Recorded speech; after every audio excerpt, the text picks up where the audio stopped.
The mirror stage, Lacan. The person you think you are doesn't exist. That coherent, stable self you present to the world. It was born from a lie that started when you first saw your reflection as an infant. Jacques Lacan exposed this uncomfortable truth. Your entire identity is built on a fundamental misrecognition that occurred before you could even speak. Between 6 and 18 months of age, something seemingly innocent but actually devastating happens. A baby sees themselves in a mirror and for the first time recognizes their reflection as me. But here's the twist that Lacan revealed. This recognition is actually a profound misrecognition that will shape every aspect of your future life. Think about that baby. In reality, they're experiencing their body as fragmented, uncoordinated, dependent. But in the mirror, they see something different.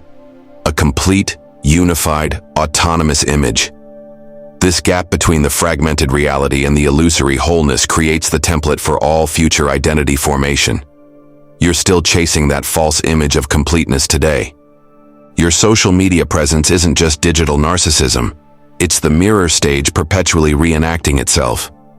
Every selfie you take, every status you update, every profile you curate is an attempt to capture that impossible wholeness you first glimpsed in the mirror.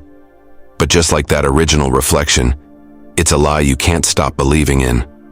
Modern technology hasn't solved this problem. It's amplified it to unprecedented levels.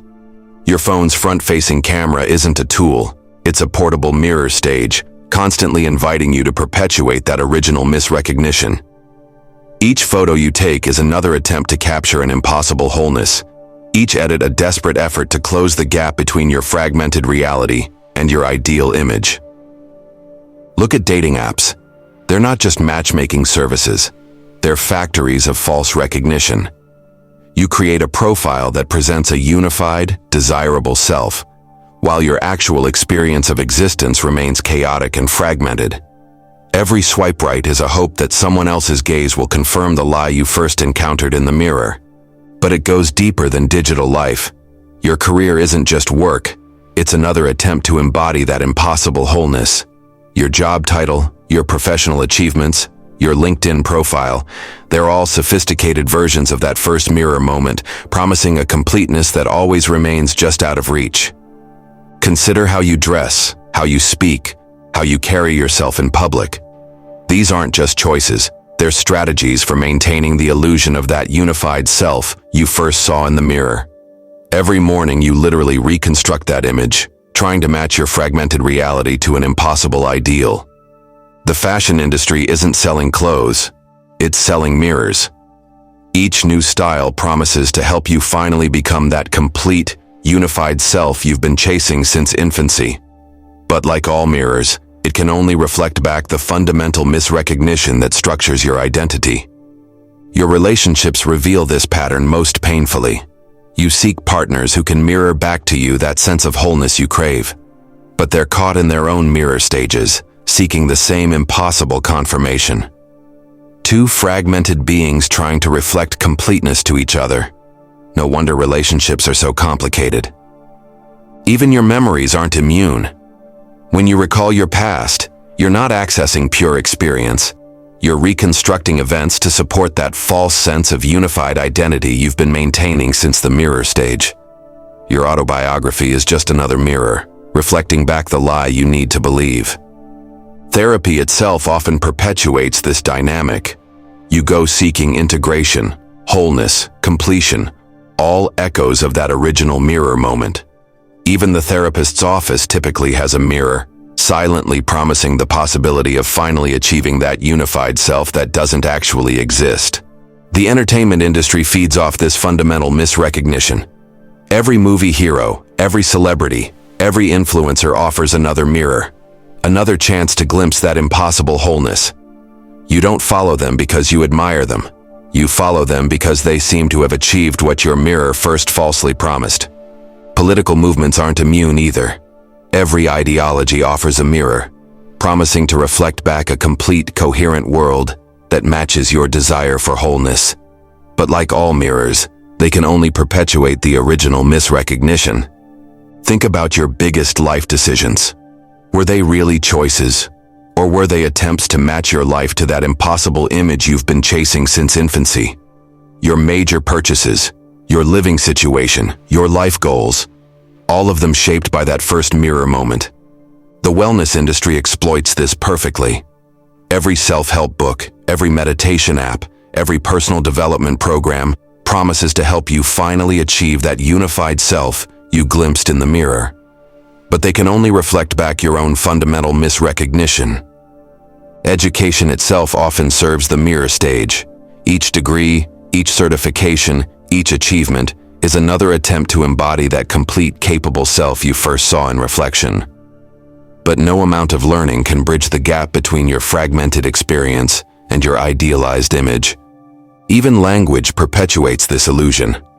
The very way you say "I" assumes a unified, stable self that Lacan proves doesn't exist. Every sentence you speak carries forward that original misrecognition, building an ever more elaborate edifice of false unity. The digital age has created new mirrors everywhere. Every screen you look at offers another chance to reconstruct that illusory wholeness. Your device notifications aren't just updates. They're constant invitations to re-enter the mirror stage, to try once again to become that impossible unified self. Consider how you react to photographs of yourself. That slight shock when an image doesn't match your internal picture. That endless retaking of photos to get one that looks like you. These moments reveal the gap between your fragmented reality and the unified self you're still chasing from infancy. Your consumer habits are shaped by this dynamic. Every purchase is an attempt to acquire something that might finally make your reality match that mirror image. But no object can bridge the gap between your actual fragmented experience and your idealized unified self. The beauty industry isn't selling appearance enhancement, it's selling mirror stage reinforcement. Every product promises to help you match your physical reality to that impossible image of wholeness you've been chasing since you first saw your reflection. Even your resistance to these ideas proves Lacan's point. The very way you defend your sense of unified self, the arguments you're forming against this concept, they're all strategies for maintaining that original misrecognition. Your skepticism is just another mirror. What makes this truly devastating is that there's no escape. You can't go back to before the mirror stage, and you can't move forward to some post-mirror consciousness. The best you can do is become aware of how this fundamental misrecognition shapes every aspect of your existence. But here's the truly radical possibility. What if embracing this fragmentation is more authentic than chasing false unity? What if accepting that your sense of self is built on a misrecognition could free you from the endless pursuit of an impossible wholeness? Modern life offers no relief from the mirror stage. If anything, it multiplies the mirrors exponentially. Every new technology, every new social platform, every new form of self-expression becomes another opportunity to perpetuate that original misrecognition. Your very consciousness is structured by this dynamic. The way you think about yourself, the way you imagine others see you, the way you project yourself into the future, all of it shaped by that first moment when you mistook a reflection for reality.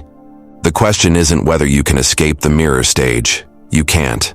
The question is whether you can learn to live with the knowledge that your entire sense of self is built on a fundamental misrecognition. Can you face each reflection knowing it's perpetuating an illusion you can't stop believing in? This isn't just psychological theory. It's the underlying structure of human consciousness itself. Every time you say "I," every time you make a decision, every time you imagine your future, you're operating within the framework established by that first mirror moment. The true revolution wouldn't be finding your authentic self. It would be accepting that there is no authentic self, only the ongoing process of misrecognition that began when you first saw your reflection and mistook it for wholeness.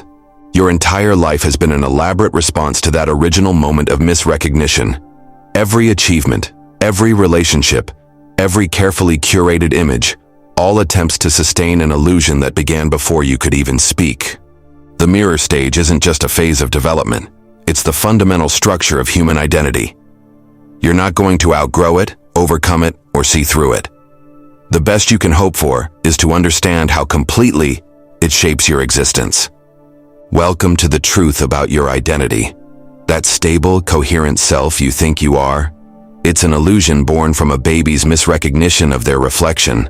Everything else is just an increasingly sophisticated attempt to maintain that original misconception. Cosmic horror. The universe isn't just indifferent to your existence. It's structured in ways that would shatter your sanity if you could truly comprehend them. This isn't about supernatural monsters or ancient gods.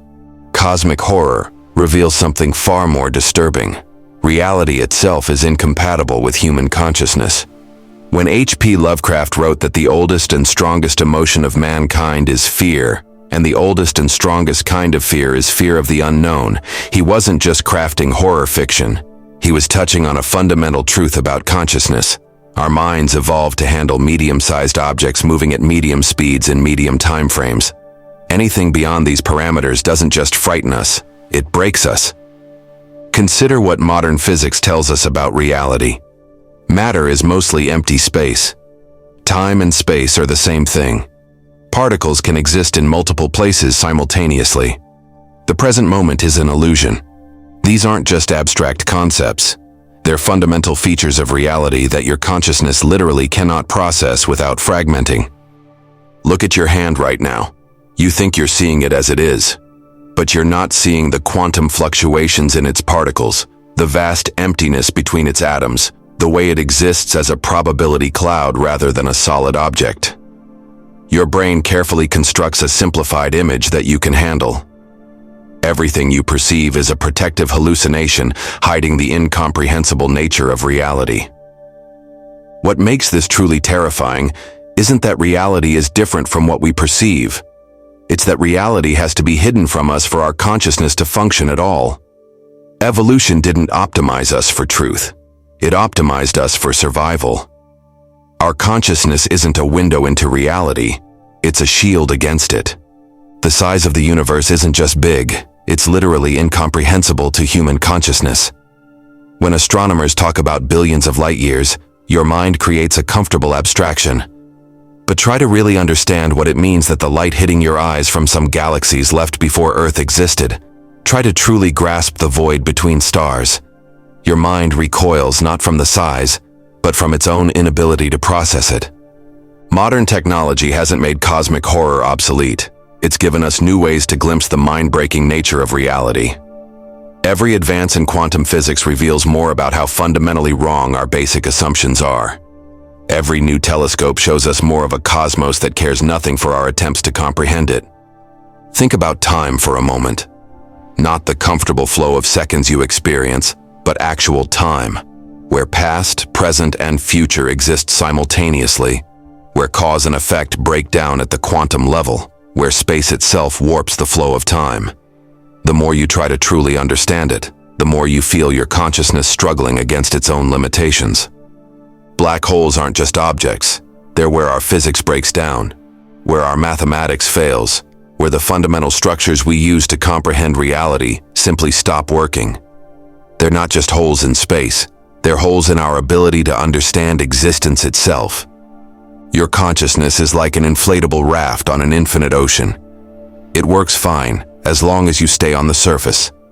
But every scientific discovery, every philosophical insight, every mystical experience is like peering over the edge into depths that would crush you. The horror isn't that we're small, it's that reality is fundamentally unsuited for human comprehension. Consider consciousness itself. You think you're having a continuous experience of existence. But consciousness is more like a series of snapshots that your brain convinces you is continuous. The smooth flow of experience you feel right now is another protective illusion, hiding the fractured nature of awareness itself. The concept of infinity isn't just difficult to understand, it's literally impossible for human consciousness to truly comprehend. When mathematicians work with infinity, they're not understanding it. They're using symbols to manipulate something that would break their minds if they tried to actually grasp it. Modern neuroscience adds another layer of cosmic horror. Your sense of self, your most basic feeling of being a continuous unified consciousness, is yet another illusion. There is no central you in your brain, just a complex network of processes that creates a convincing simulation of unified selfhood. The deeper horror isn't in what we don't know. It's in what we've discovered, but can't truly comprehend. Each scientific advancement doesn't resolve cosmic horror.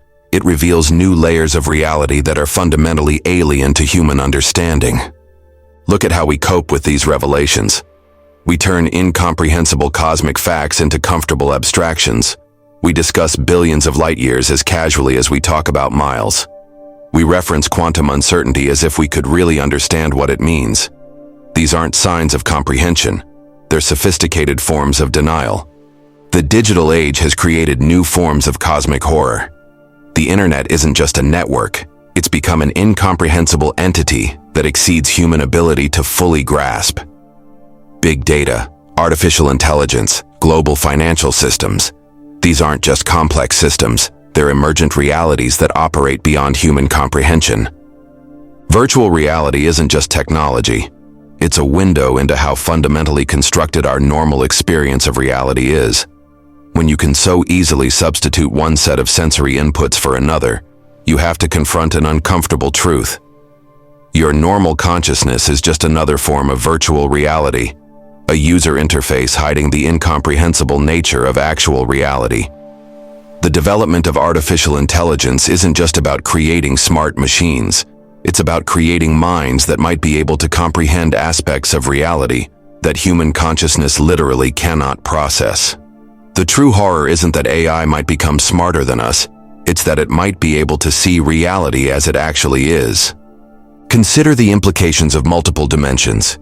String theory suggests reality has many more dimensions than the four we can perceive. These aren't just extra directions. They're fundamental aspects of reality that our consciousness has no capacity to truly comprehend. We can do the math, but we cannot actually understand what it means. Evolution itself takes on a more horrifying aspect when you truly consider it. We didn't evolve to perceive reality. We evolved to survive and reproduce. Our consciousness isn't a faithful representation of reality. It's a set of useful illusions that helped our ancestors survive. Truth was never the goal. The concept of eternal recurrence becomes more horrifying when you consider it through the lens of cosmic horror. It's not just about events repeating. It's about the fundamental nature of time being something so alien to human understanding that concepts like before and after are just comforting illusions. Even language itself breaks down in the face of cosmic horror. Words evolved to help us coordinate hunting and maintain social bonds, not to describe quantum superposition or gravitational singularities. When we try to describe these aspects of reality, language itself fails us. The ultimate cosmic horror isn't that we're insignificant in an infinite universe. It's that the true nature of reality is something our consciousness evolved specifically to not comprehend. Every time we push the boundaries of human knowledge, we're not just discovering new things. We're bumping up against the limits of what human consciousness can process without breaking. What makes this truly profound is that these aren't speculative horrors. They're established facts about the nature of reality that we can prove mathematically, but cannot truly comprehend consciously. The equations work perfectly, but if you try to really understand what they mean, you feel your mind sliding away from concepts it literally cannot process. Welcome to cosmic horror, not the fear of the unknown, but the terror of knowing that reality itself is structured in ways that human consciousness cannot and was never meant to comprehend. The true horror isn't in what we don't know. It's in what we've discovered but cannot truly understand. Divine madness, Plato. What if your sanity is your prison? What if that carefully maintained rationality, that precious grip on reality you're so proud of, is actually cutting you off from the most profound truths of existence? Plato understood something that our medication-obsessed, rationality-worshipping culture has forgotten. There are forms of madness that don't need to be cured. They need to be cultivated. When Plato spoke of divine madness in Phaedrus, he wasn't romanticizing mental illness. He was exposing a truth about consciousness that we've spent centuries trying to deny. Some forms of insanity bring us closer to reality than sanity ever could. The prophet's visions, the poet's inspiration, the lover's obsession. These aren't malfunctions of consciousness. They're elevations of it, Consider how we treat altered states of consciousness today. We medicate the manic because their energy disturbs our ordered world. We hospitalize the mystic because their visions don't fit our narrow definition of reality. We diagnose the ecstatic because their joy exceeds our acceptable limits. But what if these states aren't problems to be solved, but portals to be explored? Look at history's greatest creators. Van Gogh's madness gave us starry nights that revealed more truth about the cosmos than any telescope. Nietzsche's psychological breaks produced insights that rational philosophy is still struggling to comprehend. Blake's visions showed us realities that science is only now beginning to understand. But modern society has no place for divine madness. We've pathologized every state of consciousness that doesn't serve economic productivity. We label mystical experiences as psychotic episodes. We reduce prophetic visions to neural misfiring. We transform divine ecstasy into chemical imbalance. In our rush to be rational, we've locked ourselves out of our own deepest capacities. Think about what we call bipolar disorder. In its manic phase, people often experience intense creativity, profound spiritual insights, and a sense of cosmic connection. Our response? Medicate it away. But what if these states, properly understood and channeled, are actually forms of divine madness? What if we're not curing an illness, but suppressing an ability? The ancient Greeks understood something we've forgotten. Consciousness isn't meant to be consistent. Those we called prophets, they called touched by the gods. Those we diagnose as psychotic, they recognized as possibly accessing deeper truths. This wasn't primitive superstition. It was sophisticated understanding of consciousness's full spectrum. Consider the lover's madness. When you're deeply in love, you're technically delusional. You overestimate your beloved's qualities. You make irrational decisions. You experience reality differently than others.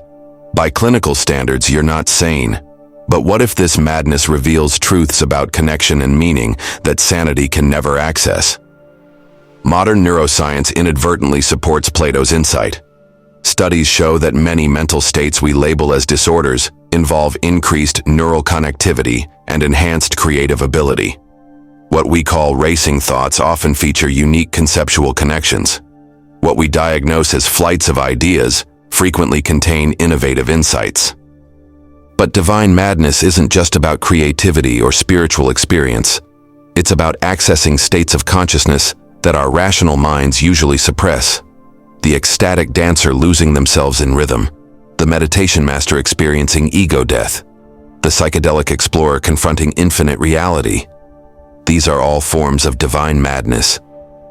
Look at how indigenous cultures treat altered states. They don't medicate the shaman's visions, they honor them. They don't suppress the mystic's experiences, they seek to learn from them. They understand that some forms of madness are actually expansions of consciousness, not contractions of it. The technological age hasn't eliminated our need for divine madness, it's increased it.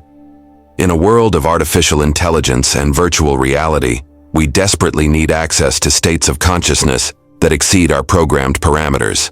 Divine madness shows us realities that algorithms can never calculate. Consider how we treat children's consciousness. When a child has vivid imaginary friends, sees magic in nature, or lives in a world of their own making, we rush to socialize them into our consensus reality. But what if these aren't immature states to be outgrown, but natural forms of divine madness to be understood?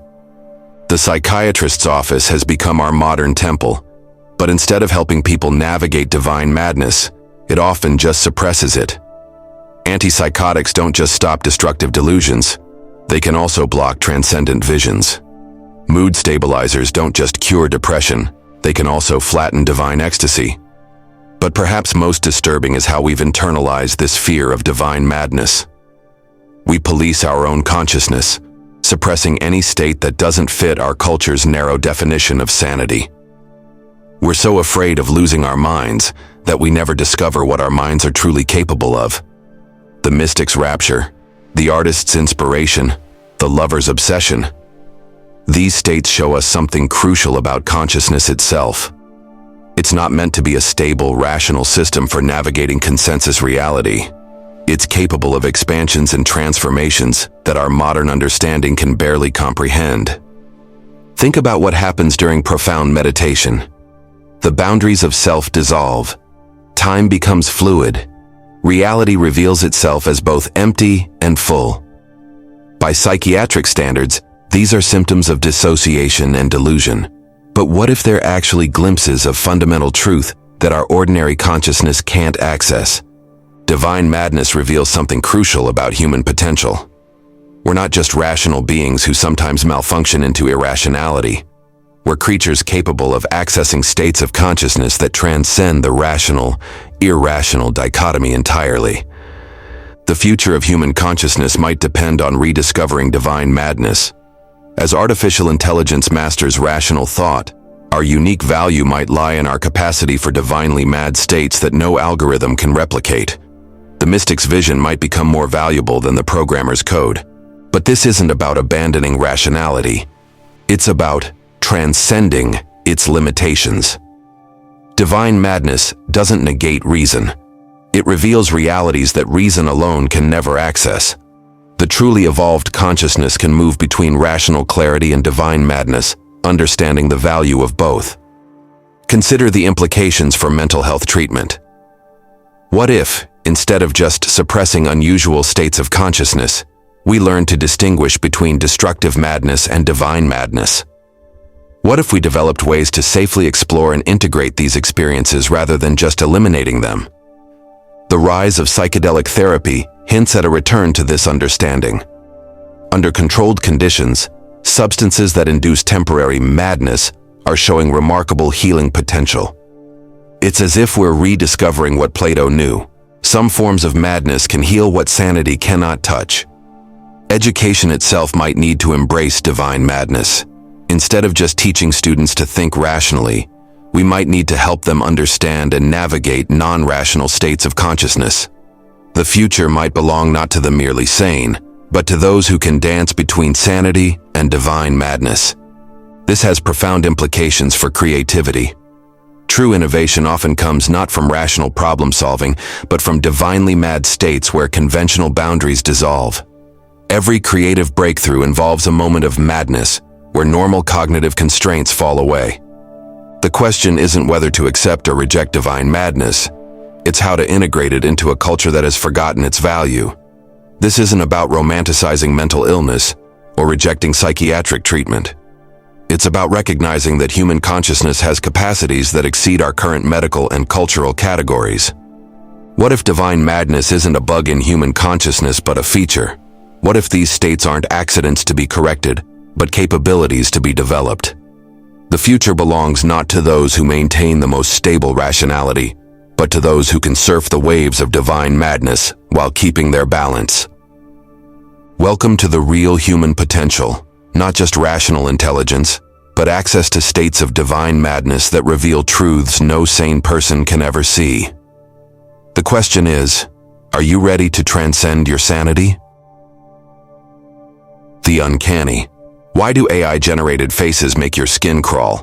Why do humanoid robots trigger instinctive revulsion?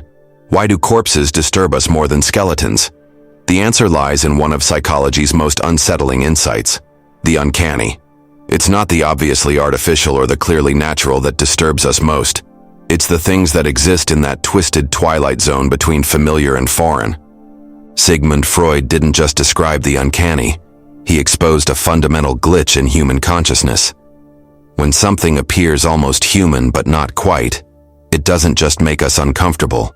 It threatens the very foundations of how we understand reality. That android that looks almost alive, that deep fake that's just slightly off, that doll with eyes that seem too aware. They're not just creepy, they're attacking our basic categories of existence. Modern technology hasn't eliminated the uncanny. It's created an epidemic of it. Every AI chatbot that almost passes for human, every digital avatar that nearly looks real, every virtual assistant that sounds almost alive is generating new forms of uncanny experience that our prehistoric brains were never evolved to handle. Think about that moment when you realize the person you've been chatting with online might be an AI. That creeping sensation isn't just uncertainty. It's your consciousness confronting something that shouldn't exist according to your basic categories of reality. Not quite human, not quite machine, It exists in a disturbing intermediary space that forces you to question everything you think you know about what's real. But the uncanny goes deeper than technology. Look at how you feel when you see yourself in a video call. That's not quite you, is it? It looks like you, moves like you, but something's off. That subtle wrongness you feel isn't a technical glitch. It's the uncanny revealing how fragile your sense of self really is. Consider your reaction to identical twins. There's something inherently unsettling about seeing the same face on two different people. It's not just unusual, it's uncanny. Your mind knows there should be only one face per person, and seeing this fundamental rule broken creates a cognitive glitch that manifests as emotional disturbance. Hollywood understood this intuitively, long before psychology explained it. The most effective horror movies don't show you obvious monsters. They show you things that are almost normal, but slightly wrong. The child who acts too adult, the smile that lasts too long, the movement that's just a bit too smooth. These aren't just scary, they're uncanny. What makes the uncanny truly disturbing is how it reveals the fragility of our mental categories. We navigate reality by sorting things into clear boxes: alive or dead, conscious or unconscious, real or artificial. The uncanny shows us things that don't fit in any box, and that cognitive impossibility creates emotional distress. Virtual reality amplifies this effect to unprecedented levels. When you put on a VR headset, you enter a space that's neither real nor unreal. Your body knows it's not real, but your mind responds as if it is. This mismatch doesn't just create disorientation, it generates pure uncanny experience. Look at how social media filters are creating uncanny versions of ourselves. Those smoothed faces, those enlarged eyes, those perfected features. They're not just artificially enhanced, they're uncanny. They show us versions of ourselves that are almost real but not quite, and that subtle wrongness disturbs us at a primal level. But perhaps the most unsettling aspect of the uncanny is what it reveals about consciousness itself. That sense of wrongness you feel when encountering the almost human isn't just a reaction. It's your consciousness confronting its own boundaries. The uncanny shows us where our understanding of reality breaks down. Consider how you feel about recordings of deceased loved ones. Their voice is there, perfectly preserved, but something's deeply wrong about it. It's not the fact of death that disturbs you. It's the uncanny presence of something that should be absent. The voice is there, but the person isn't, and that impossibility creates pure uncanny horror. Artificial intelligence is becoming an uncanny factory. Every advancement in AI doesn't just create new technology, it generates new forms of the uncanny. As AI gets better at mimicking human behavior, it creates more sophisticated versions of almost human that trigger our deepest uncanny responses. The financial markets have become uncanny spaces. The algorithms trading at speeds no human can comprehend, the cryptocurrency that's neither quite real nor quite fake, the digital transactions that move wealth without moving anything physical. They're all generating new forms of economic uncanny. Even your own memories can become uncanny. When you remember yourself from years ago, that person is both you and not you. This creates a temporal uncanny effect, a version of yourself that's almost but not quite who you are now. Your past self becomes an uncanny double. The digital age has created what we might call the networked uncanny. Your online presence is both you and not you. Your digital relationships are both real and not real. Your virtual experiences are both authentic and artificial. We're living in an unprecedented age of ubiquitous uncanny experience. What makes this truly disturbing is that there's no solution to the uncanny. You can't resolve it through better technology or clearer thinking. The uncanny isn't a bug in human consciousness, it's a feature. It's what happens when our categorical minds encounter things that defy categorization. Look at how deepfake technology is creating an uncanny crisis. It's not just that we can't trust what we see, it's that we're seeing things that violate our fundamental understanding of what's possible. A dead celebrity selling new products, a historical figure speaking modern languages, a younger version of yourself moving and talking. These aren't just fake, they're uncanny. The metaverse isn't just creating new virtual spaces, It's generating new forms of uncanny experience. Those avatars that look almost like their users, those virtual environments that are almost like real places, those digital interactions that are almost like physical ones, they're all contributing to what we might call the metaphysical uncanny. Consider how plastic surgery creates uncanny faces. It's not that they look bad, it's that they look almost, but not quite human. The skin is too smooth, the features too perfect, the age too ambiguous. These faces exist in an uncanny valley between natural and artificial that triggers instinctive discomfort. The uncanny reveals something fundamental about human nature. We're not just pattern-seeking creatures, we're category-dependent ones. When something refuses to fit our categories, when it exists in the space between our mental boxes, it doesn't just confuse us, it threatens our basic understanding of reality. Modern medicine has created new forms of uncanny existence. People in vegetative states, bodies kept alive by machines, consciousness altered by chemicals.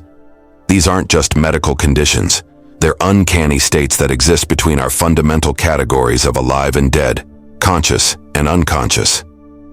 The future promises even more uncanny experiences. As technology continues to blur the lines between human and machine, real and virtual, authentic and artificial, we're going to encounter more things that trigger our uncanny responses. The question isn't whether we can avoid the uncanny, it's how we'll adapt to living in an increasingly uncanny world. What makes this truly significant is what it reveals about consciousness itself. The uncanny isn't just a psychological phenomenon, it's a glimpse into the structure of human awareness. Our inability to comfortably process the almost human shows us the limitations and requirements of our consciousness. The uncanny isn't going away. If anything, it's becoming more prevalent as technology creates more sophisticated versions of almost human, almost real, almost natural. Understanding the uncanny isn't just about explaining a psychological phenomenon. It's about preparing for a future where the boundaries between our fundamental categories become increasingly blurred. Welcome to the age of the uncanny, where the lines between real and artificial, human and machine, authentic and synthetic, are dissolving. That creeping sensation you feel isn't just discomfort. It's your consciousness confronting the collapse of its foundational categories. The death drive, Freud. Beneath your conscious desire to live, to love, to create and thrive, lurks a force so fundamental that it shapes your entire existence, yet you've never truly seen it. Sigmund Freud discovered this force not in the consulting room, but in the aftermath of World War I, when he observed something peculiar. Traumatized soldiers kept recreating their worst moments, not to heal, but as if drawn to suffering itself. This observation led him to a devastating conclusion about human nature, one that would challenge everything we believe about our will to live. In his groundbreaking work, Beyond the Pleasure Principle, Freud introduced a concept that would disturb even his most devoted followers. Beyond our drive for pleasure, beyond our instinct for survival, beyond even our deepest desires for love and connection, there exists what he called thanatos, the death drive. This isn't simply a desire for death, it's something far more profound and unsettling. It's a fundamental tendency of all living things to return to their original, inanimate state. Consider how you seek peace. Not the active peace of meditation or mindfulness, but that deeper yearning for absolute quiet, for the cessation of all striving. When you're exhausted after a long day, what you're really craving isn't rest, it's a temporary return to non-existence. That moment just before sleep takes you, when consciousness dissolves and the weight of existence lifts, reveals a truth about your deepest nature that society teaches you to deny. The death drive manifests in our lives with relentless subtlety. Every self-destructive habit, every sabotaged relationship, every undermined achievement reveals its presence. That urge to check your phone when you should be sleeping, that impulse to ruin something good before it can disappoint you, that inexplicable desire to press on emotional bruises. These aren't character flaws. They're expressions of your most fundamental nature, asserting itself against the temporary disruption that is life. This truth becomes even more evident in our relationship with technology. Every innovation that promises to make life easier actually draws us closer to a state of perfect stillness. Our smartphones, our entertainment systems, our comfort technologies, all of them slowly reduce the amplitude of living. We call it convenience, but what we're really engineering is the gradual diminishment of existence. Each notification, each passive entertainment, each automated comfort moves us closer to a state where consciousness itself becomes unnecessary. Modern society hasn't overcome the death drive. It has perfected it. Consider how we structure our lives around the minimization of effort, the reduction of discomfort, the elimination of struggle. We're not building a utopia. We're architecturing an elaborate return to inorganic stillness. Every labor-saving device, every digital escape, every chemical comfort brings us closer to that state of perfect quiet our deepest nature craves. What makes this revelation truly disturbing isn't just its personal implications, but its universal scope. Freud's genius lay in recognizing that this tendency toward dissolution isn't a flaw in our nature, but its fundamental principle. Life itself is merely a temporary disruption in the universe's tendency toward entropy. Our consciousness, our very existence, is a brief detour from the peace of non-being. This becomes startlingly clear when we examine our artistic creations. Our greatest works of art, our most compelling stories, our most powerful music, all of them dance around this central truth. We're drawn to narratives of destruction, not because we're morbid, but because they reflect something fundamental about our nature. Every tragedy, every tale of descent, every story of collapse speaks to that part of us that recognizes the truth of the death drive. The implications transform our understanding of human relationships. Consider how we approach love, that supposedly life-affirming force. In its most intense forms, love often expresses itself as a desire for fusion, for the dissolution of individual boundaries. Lovers speak of becoming one, of losing themselves in each other. What seems like an affirmation of life might actually be another expression of our drive toward the dissolution of separate existence. In our addictions, the death drive reveals itself most clearly. The addict seeking oblivion isn't failing at life. They're succeeding at death, following their deepest nature toward that state of non-being that beckons beneath all our activities. Every addiction, whether to substances, technology, work, or even exercise, serves this fundamental drive toward the reduction of tension, the quieting of consciousness. Even our greatest achievements bear its mark.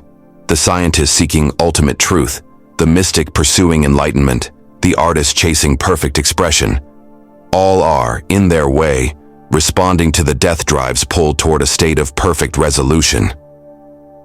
The difference lies not in the drive itself, but in how we sublimate it. Some channels lead to creation, others to destruction, but the underlying force remains the same. This understanding revolutionizes our view of mental health. Depression isn't simply a malfunction of brain chemistry.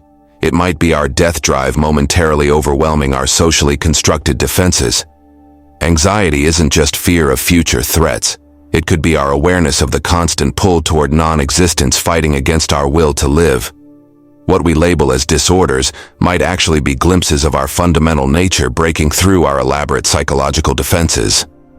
The implications extend beyond individual psychology into the realm of social organization. Our entire economic system, with its emphasis on constant growth and accumulation, might be read as a massive collective defense against the death drive. We build empires, amass fortunes, create legacies, all elaborate attempts to deny our basic tendency toward dissolution. Yet even these grand projects ultimately serve the very force they seem to resist, creating systems that gradually decrease human vitality in favor of mechanical efficiency. Look at how we structure our cities, our workplaces, our entertainment. Everything moves toward automation, toward the elimination of effort, toward the reduction of conscious engagement. We're not just making life easier. We're systematically reducing the amplitude of existence. Each convenience, each automation, each reduction in human effort brings us closer to that state of perfect stillness our deepest nature desires. Yet understanding the death drive doesn't condemn us to darkness. In recognizing this fundamental aspect of our nature, we gain unprecedented insight into human behavior and unprecedented power to shape it. When we understand that our deepest impulse is toward non-existence, our creative acts take on new significance. Every moment of genuine living becomes an act of rebellion against our most fundamental nature. This rebellion manifests most powerfully in art and culture. The greatest works of human creativity aren't expressions of our will to live, they're triumphant defiances of our drive toward death. Every painting that captures life's vitality, every song that makes us feel more alive, every story that awakens us to existence's intensity, stands as a monument to our ability to transform our death drive into life-affirming creation. The death drive remains controversial in psychoanalytic circles, yet its explanatory power becomes more evident as our society evolves. Our increasing detachment from physical reality, our retreat into digital spaces, our obsession with virtual experiences, all suggest a collective movement toward the reduction of living tension that Freud identified as our most basic nature. What makes this understanding truly revolutionary is its implications for human freedom. When we recognize the death drive as a fundamental force rather than a flaw, we can consciously choose how to express it.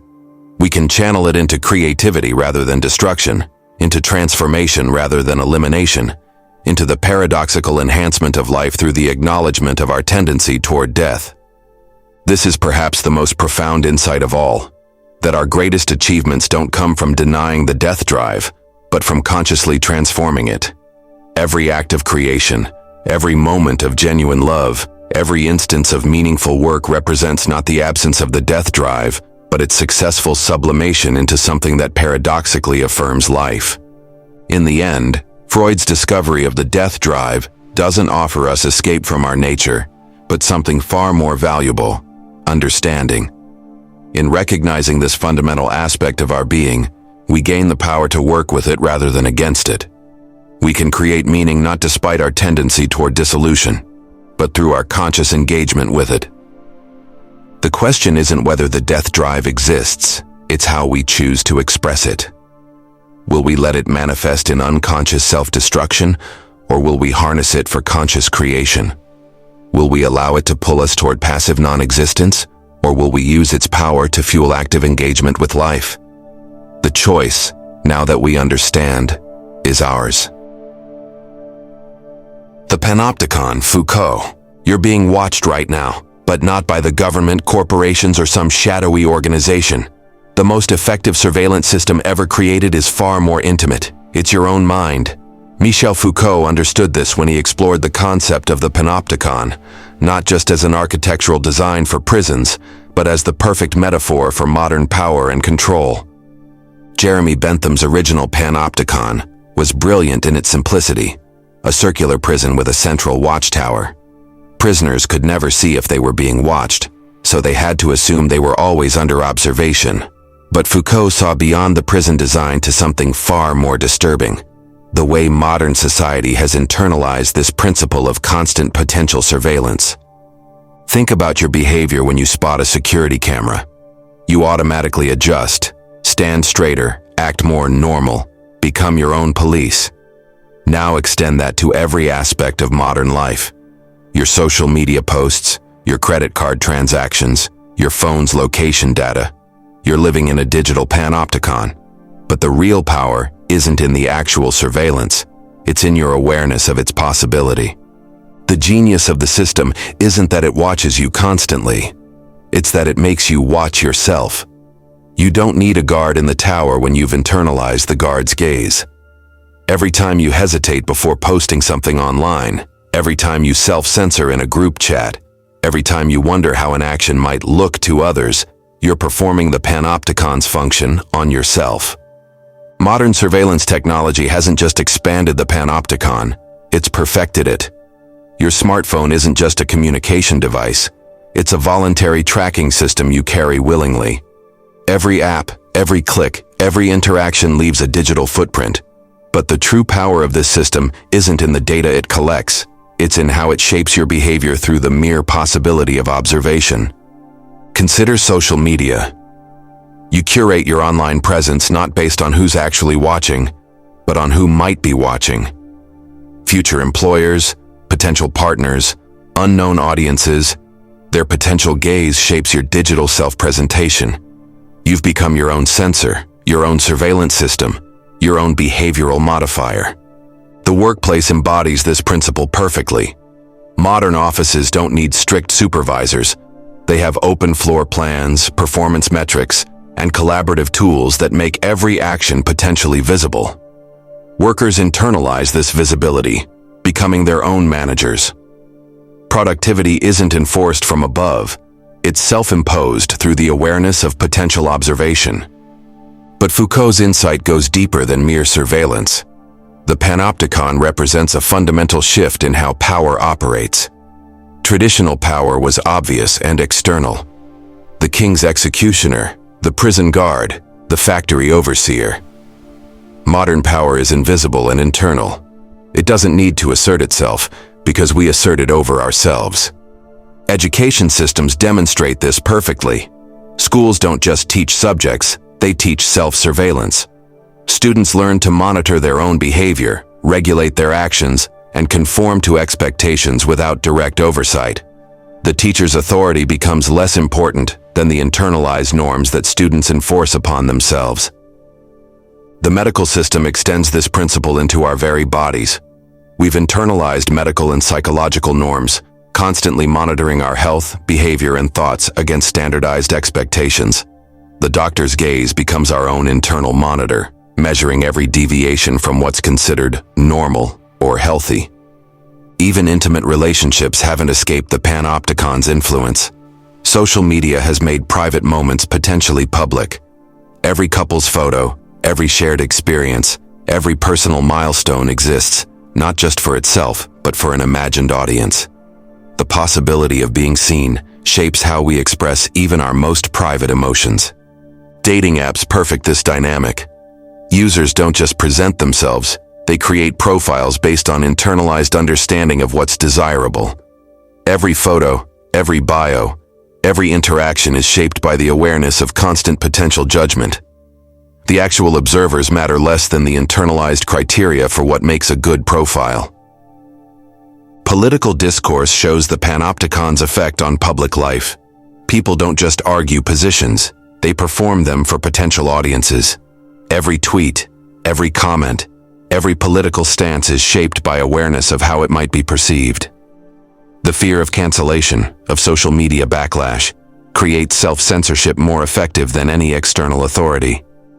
Consumer behavior reveals another dimension of this control.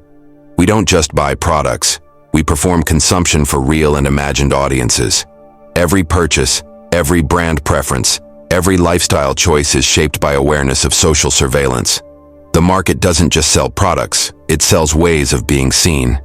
But perhaps most disturbing is how the Panopticon shapes identity itself. We don't just act differently under potential observation, we become different. Our very sense of self is modified by the internalized gaze of others. We don't just perform for the watchtower, we become the performance. Consider how you think about your own thoughts. That voice in your head questioning your actions. Whose voice is it really? The genius of the Panopticon is that it doesn't need to implant foreign ideas. It works through your own thoughts, your own judgments, your own internalized standards. Modern technology has created new forms of the Panopticon that Foucault couldn't have imagined. Every smart device, every digital assistant, every connected appliance creates new possibilities for observation. But their real power isn't in the data they gather. It's in how their presence shapes behavior. The psychological impact extends beyond conscious behavior modification. The constant possibility of surveillance creates a particular kind of anxiety, a background hum of potential judgment that colors every action. We're not just being watched, we're waiting to be watched. This has profound implications for resistance and freedom. How do you fight a system that operates through your own self-awareness? How do you resist power that works through your own choices? Traditional forms of rebellion become problematic when control is internalized. Yet understanding the Panopticon creates possibilities for resistance. Recognizing how we've internalized surveillance is the first step toward challenging it. The system's power relies on our unconscious participation, making that participation conscious open space for choice. Foucault's analysis reveals something fundamental about modern existence. We're not just subjects of surveillance, we're participants in it. Every selfie, every status update, every location check-in isn't just sharing. It's voluntary participation in a system of observation and control. The question isn't whether we're being watched. It's whether we can recognize how thoroughly we've internalized the watcher's gaze. The Panopticon's greatest success isn't in controlling behavior. It's in making that control feel like choice. Understanding this might be the first step toward genuine freedom. The future may hold even more sophisticated forms of surveillance, but the principle remains the same. The most effective control isn't imposed from outside. It's self-imposed through the internalization of potential observation. We've become our own watchtowers, our own guards, our own prisoners. What makes the Panopticon truly terrifying isn't its efficiency at controlling behavior. It's how it transforms consciousness itself. We don't just act as if we're being watched, we think as if we're being watched. The observer's gaze has become part of how we understand ourselves. The will to power, Nietzsche. Beneath every action, every thought, every flicker of desire lies a force so fundamental that it shapes not just human nature, but all of existence itself. Friedrich Nietzsche called it the will to power, and in recognizing it, he didn't just offer another philosophical theory, he exposed the driving force of life itself.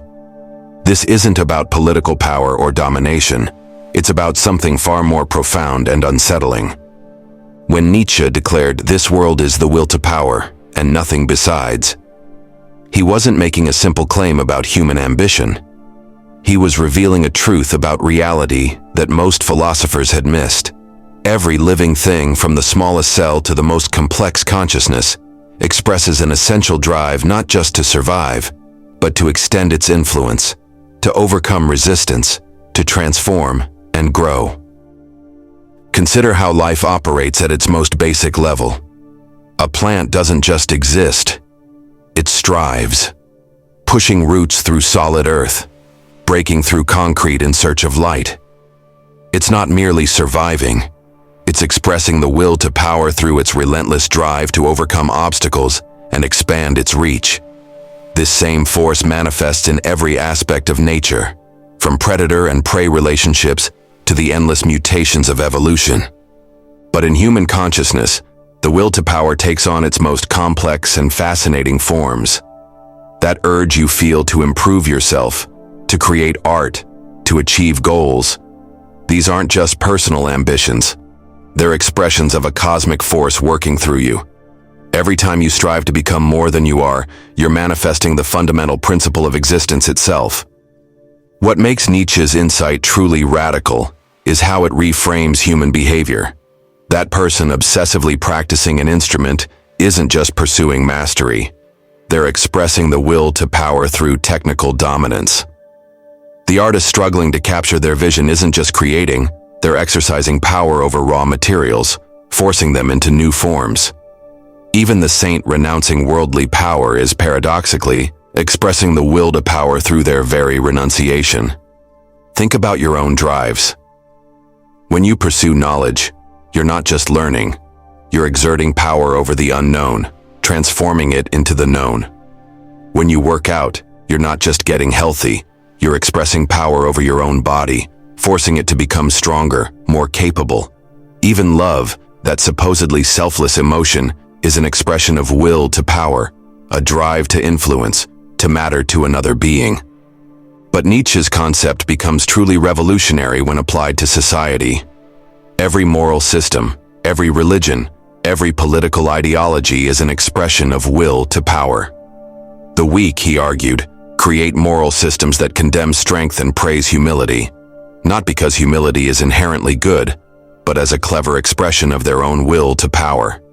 By making virtue out of weakness, they gain power over the strong. This insight shatters conventional morality. Good and evil aren't cosmic principles, They're tools through which different forms of life express their will to power.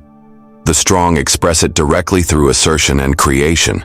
The weak express it indirectly through moral systems that condemn strength and praise weakness.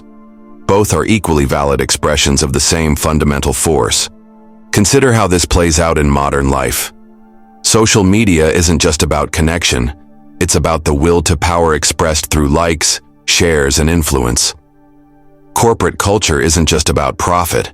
It's about expanding spheres of control and influence. Even charity and altruism are expressions of will to power, ways of affecting the world, of making a difference, of extending one's influence beyond oneself. But Nietzsche's most profound insight was that the highest expression of will to power isn't in dominating others. It's in self-mastery. The truly powerful aren't those who control others, but those who have gained control over themselves. This is the meaning behind his concept of the Übermensch, not a political tyrant, but one who has made themselves into a work of art through the conscious application of will to power. This understanding transforms how we view human potential. Self-improvement isn't about conforming to external standards. It's about expressing the will to power through self-transformation. Every act of self-discipline, every moment of pushing beyond comfortable limits, every instance of choosing growth over comfort is will to power in action. Modern psychology unwittingly confirms Nietzsche's insight. What we call motivation, drive, or ambition are just different names for the will to power. Even the desire for happiness is, at its core, a desire for the feeling of power that comes from satisfying our drives. We don't want happiness itself. We want the sense of mastery and capability that happiness signifies. This extends beyond individual psychology into every field of human endeavor. Science isn't just about understanding, it's about exerting power over nature through knowledge. Technology isn't just about convenience, it's about extending human will to power over the physical world. Art isn't just about beauty, it's about imposing form on chaos, about making reality conform to vision. But perhaps most radically, Nietzsche's concept challenges our very understanding of truth. We don't seek truth because we love truth itself. We seek it as an expression of will to power. Every scientific discovery, every philosophical insight, every religious revelation is an attempt to gain power over reality by making it comprehensible, controllable, meaningful. This might seem like a dark vision, but Nietzsche saw it as profoundly liberating. Once we recognize that everything is will to power, we're freed from the burden of justifying our drives. We can stop pretending our actions serve some higher purpose and embrace them as expressions of the fundamental nature of reality itself. Consider how this changes our view of conflict. Competition, struggle, and resistance aren't unfortunate aspects of life to be eliminated. They're essential expressions of will to power. Without resistance, there's no opportunity for growth. Without challenges, there's no possibility of overcoming. The will to power needs obstacles to express itself. This understanding revolutionizes how we think about education, personal development, and social change. True growth isn't about making things easier, it's about developing greater capacity to overcome resistance. Real education isn't about absorbing information, it's about developing power to grapple with complex ideas. Genuine social progress isn't about eliminating struggle, it's about creating better arenas for the expression of will to power. The implications extend into every aspect of life. Relationships aren't just about connection, they're about the interplay of different expressions of will to power. Culture isn't just about shared values, it's about collective expressions of will to power. Even spirituality isn't about transcending power, it's about redirecting it toward internal transformation. But perhaps most importantly, understanding will to power changes how we view ourselves. Those aspects of our nature we've been taught to suppress or deny, ambition, desire for influence, drive to overcome, aren't moral failings. They're expressions of the fundamental force of existence itself. The question isn't whether to express will to power. We can't help but express it. The question is how to express it most effectively, most creatively, most powerfully. This reveals the ultimate challenge of human existence, not to deny or transcend will to power, but to become conscious of how it expresses itself through us and to direct it toward the highest possible achievements.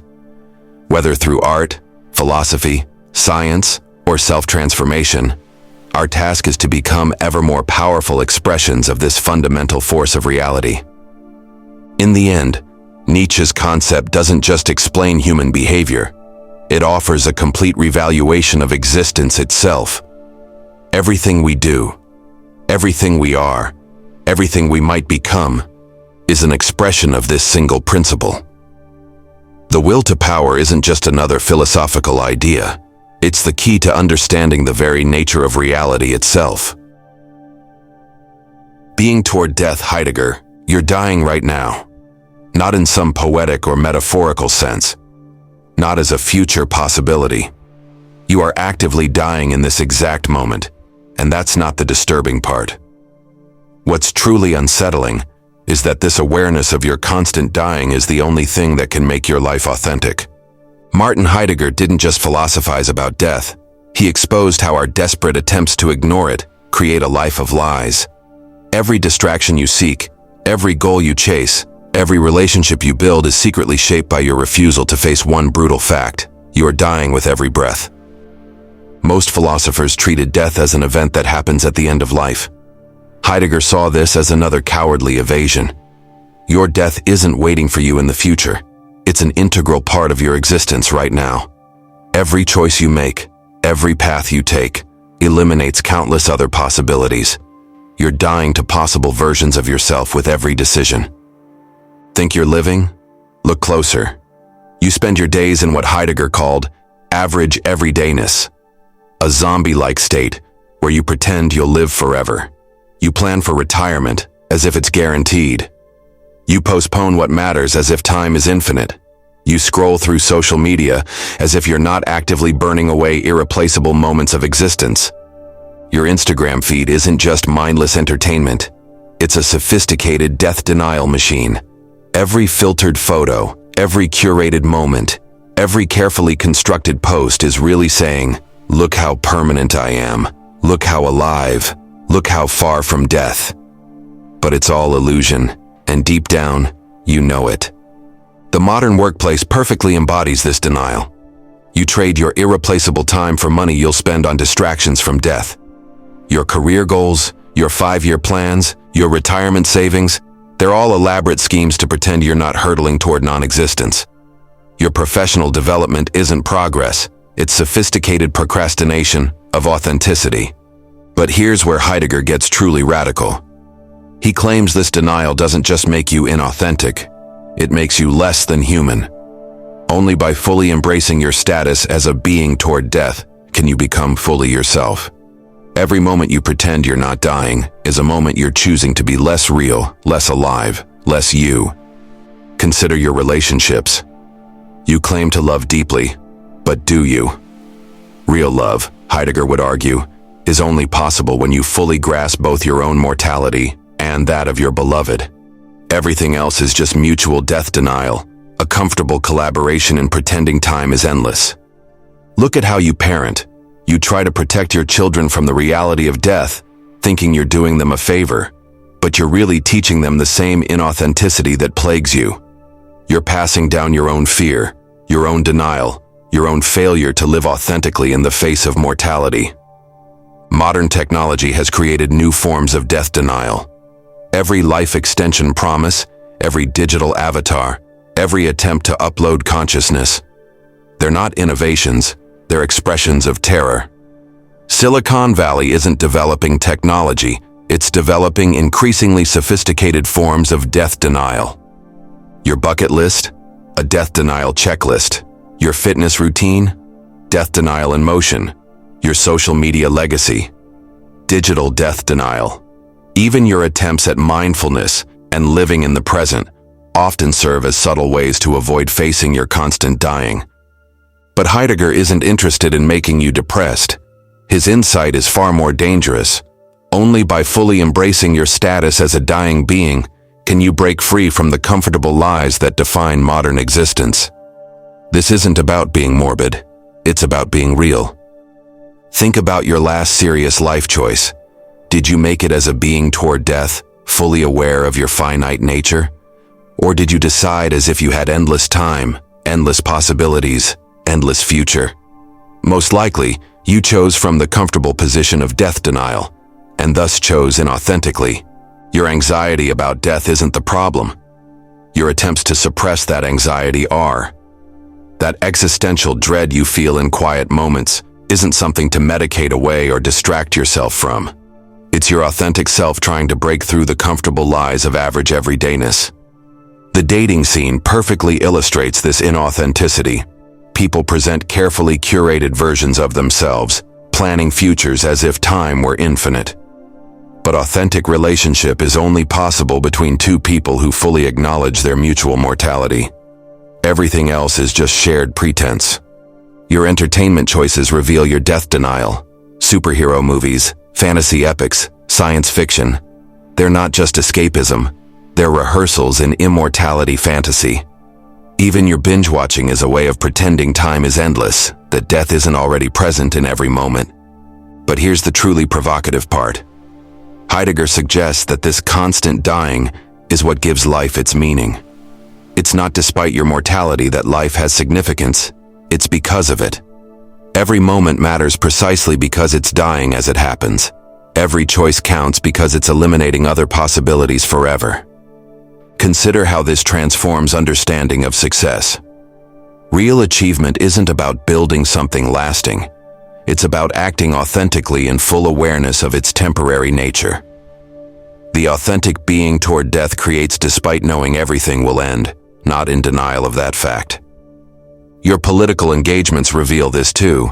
You fight for future causes as if you'll be there to see them realized.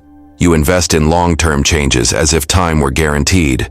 But authentic political action only comes from facing the reality that you're dying, even as you fight for change. Religion often serves as sophisticated death denial. Promises of afterlife, eternal souls, divine plans. They're complex systems for avoiding the basic fact of your constant dying. True spirituality, Heidegger would argue, begins with accepting rather than denying your fundamental mortality. Your consumer habits are death denial materialized. You buy things built to last as if you'll be around to use them forever. You accumulate possessions as if you're not temporarily borrowing everything. Your entire economic life is structured around denying your status as a being toward death. Even your attempts to make a difference or leave a legacy often serve death denial. You act as if you can extend yourself beyond your mortality. But authentic action comes from fully accepting that you're dying now, that your impact is immediate, that there are no guarantees about future influence. The way you use language exposes this denial. You talk about death as something that happens to others, that awaits in the future, that's separate from life. But authentic being toward death requires recognizing that the words you're hearing right now are dying as they're spoken. Your creative pursuits aren't exempt. You create as if you're building something permanent, as if your works will grant you a kind of immortality. But authentic creation only comes from embracing the temporary nature of all things, including your creative acts themselves. What would change if you fully embraced your nature as a being toward death? Every conversation would transform. No more empty small talk when you're fully aware of mortality. Every relationship would deepen. No more superficial connections when you face the temporal nature of all bonds. This isn't about becoming paralyzed by death awareness. It's about letting that awareness transform every moment into an authentic choice.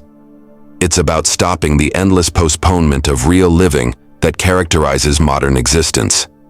The challenge isn't to think about death more. It's to stop lying to yourself about life. Every moment you pretend you're not dying is a moment you're choosing inauthenticity. Every time you act as if time is endless, you're betraying your nature as a being toward death. Modern society is structured to help you maintain this lie.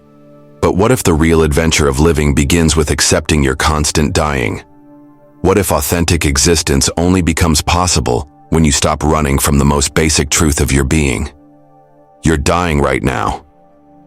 The only question is whether you'll live authentically in that knowledge or spend your remaining moments in comfortable denial.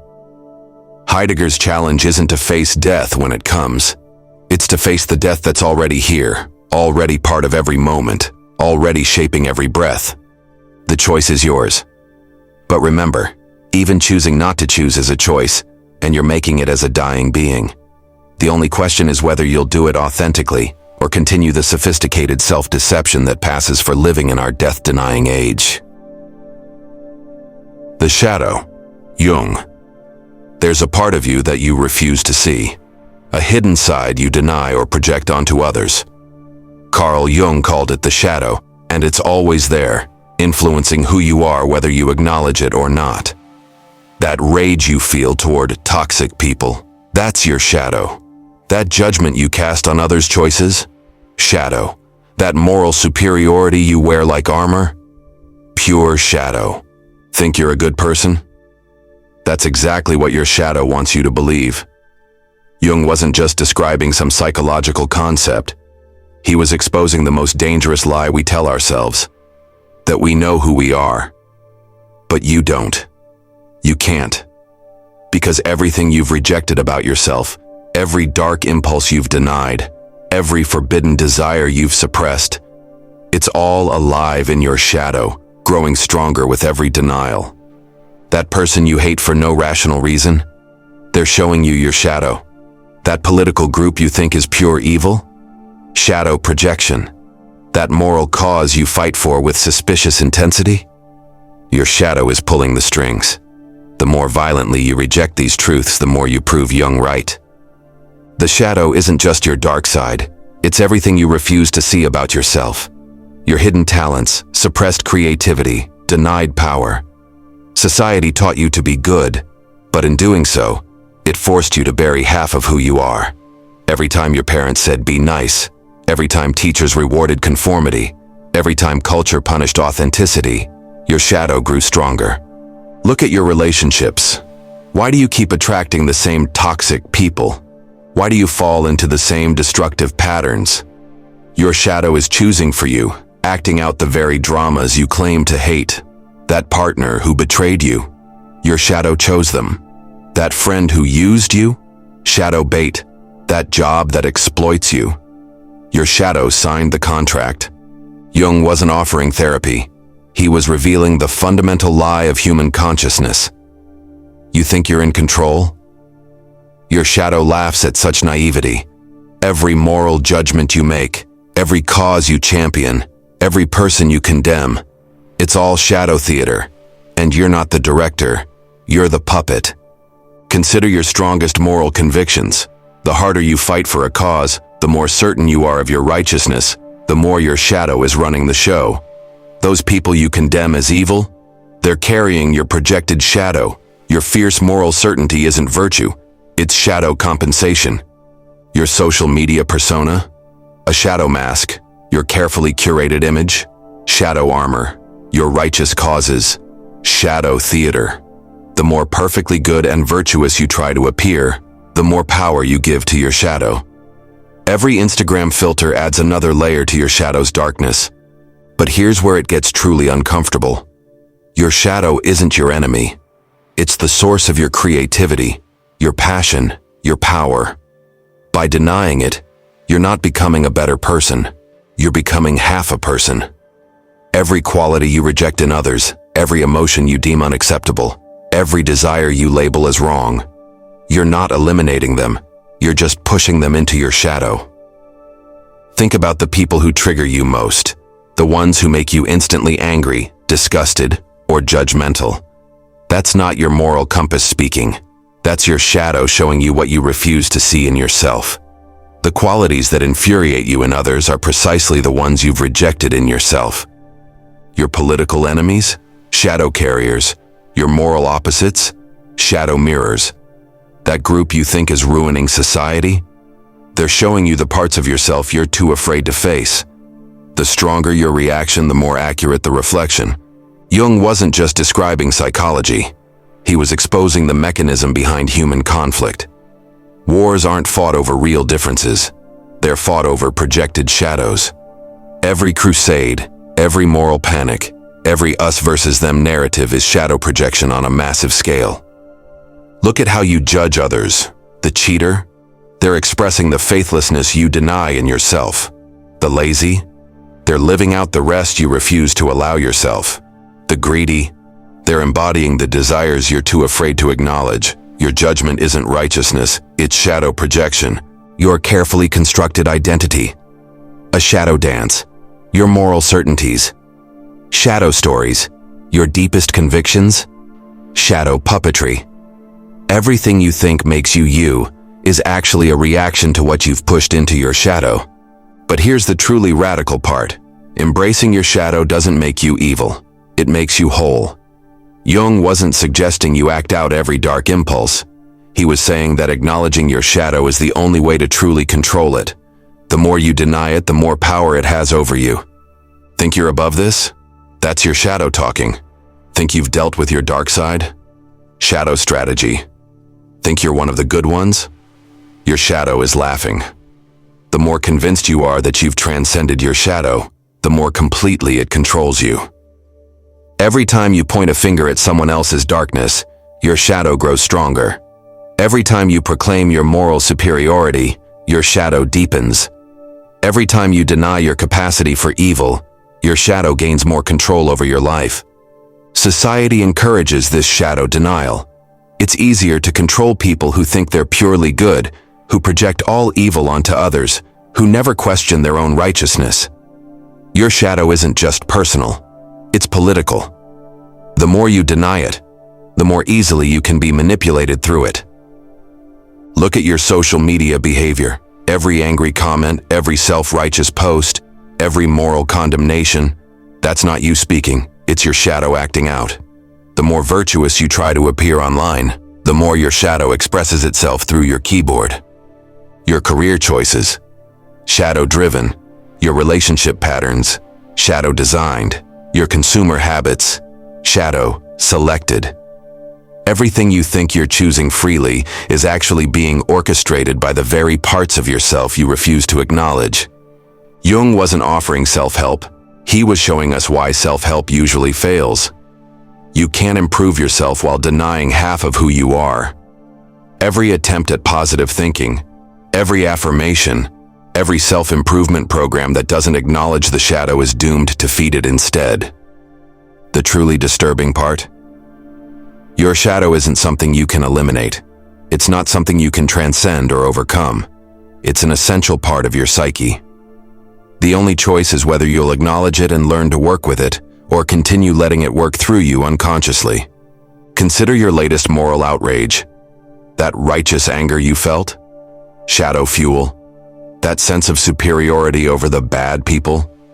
Shadow food. That certainty that you're on the right side? Shadow sustenance. The more moral you think you are, the more your shadow is running the show. Your identity isn't what you think it is. Your choices aren't as free as you believe.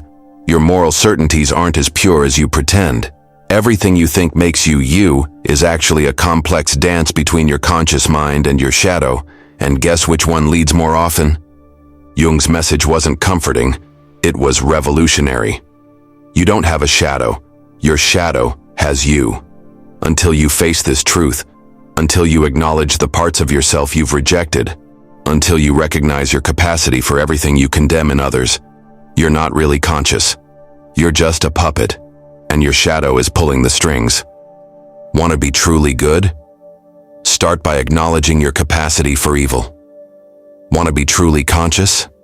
Face your shadow. Want to be truly free? Recognize how your shadow has been controlling you all along. It's not comfortable, but it's the only path to genuine psychological freedom. Your shadow is waiting. The question is, are you brave enough to turn around and face it? Divine hiddenness. If God exists, why is the universe designed to look exactly as if there is no God? This isn't just another philosophical puzzle.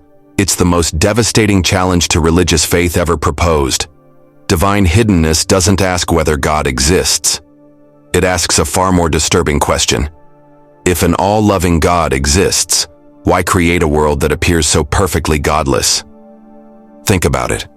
A loving parent makes their presence known to their child. A loving partner doesn't hide from their beloved. Yet here we are, in a universe so vast and cold that our existence seems like a cosmic accident. If there's a God who loves us, this silence isn't just mysterious, it's cruel. Religious apologists will tell you this is about free will. God hides to give us choice. But that's like saying a parent should abandon their child to give them the freedom to believe in their existence. The more you think about it, the more disturbing it becomes. An all-powerful, all-loving God designs a universe where sincere seekers spend their lives in doubt, where honest skeptics go to their graves without evidence. Look at the world around you. Natural disasters kill indiscriminately. Children suffer from incurable diseases. The universe operates exactly as we'd expect if there were no divine overseer. Every scientific discovery pushes God further into the shadows. Every advance in human knowledge makes divine intervention seem less necessary. But here's where it gets truly unsettling. The better we understand the universe, the more God's absence seems intentional. It's not just that we don't see God, it's that reality appears meticulously crafted to look godless. The laws of physics operate without exception. Cause and effect rule supreme. There's no room for divine intervention without breaking the very rules this supposedly divine being established. Think about prayer.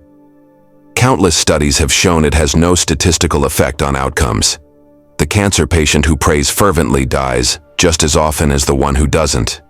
The faithful lose their children to disasters just as frequently as atheists. If there's a God listening, they've gone to extraordinary lengths to make their responses indistinguishable from random chance. Religious believers will say God works in mysterious ways, but that's not an answer. It's an admission of defeat. An all-powerful being who wants a relationship with us chooses to work so mysteriously that their actions are impossible to distinguish from their complete absence. That's not mysterious. That's suspicious. Consider the implications. If God exists and wants us to know them, why create a universe that functions perfectly well without divine involvement? Why establish laws of nature so rigid that any divine action would violate them? Why make the cosmos so vast that humanity seems like an afterthought? Why allow honest seekers to live and die in doubt? The traditional answers don't hold up. Free will? We don't need God's absence to make choices. Testing our faith? That's like a parent testing their child's love by disappearing. Divine plan? What kind of plan requires billions of years of cosmic evolution and endless human suffering just to remain hidden? Look at human history. Different cultures have invented thousands of gods, each reflecting their own values and fears, each claiming to be the true divine revelation, each supported by passionate believers willing to die for their faith.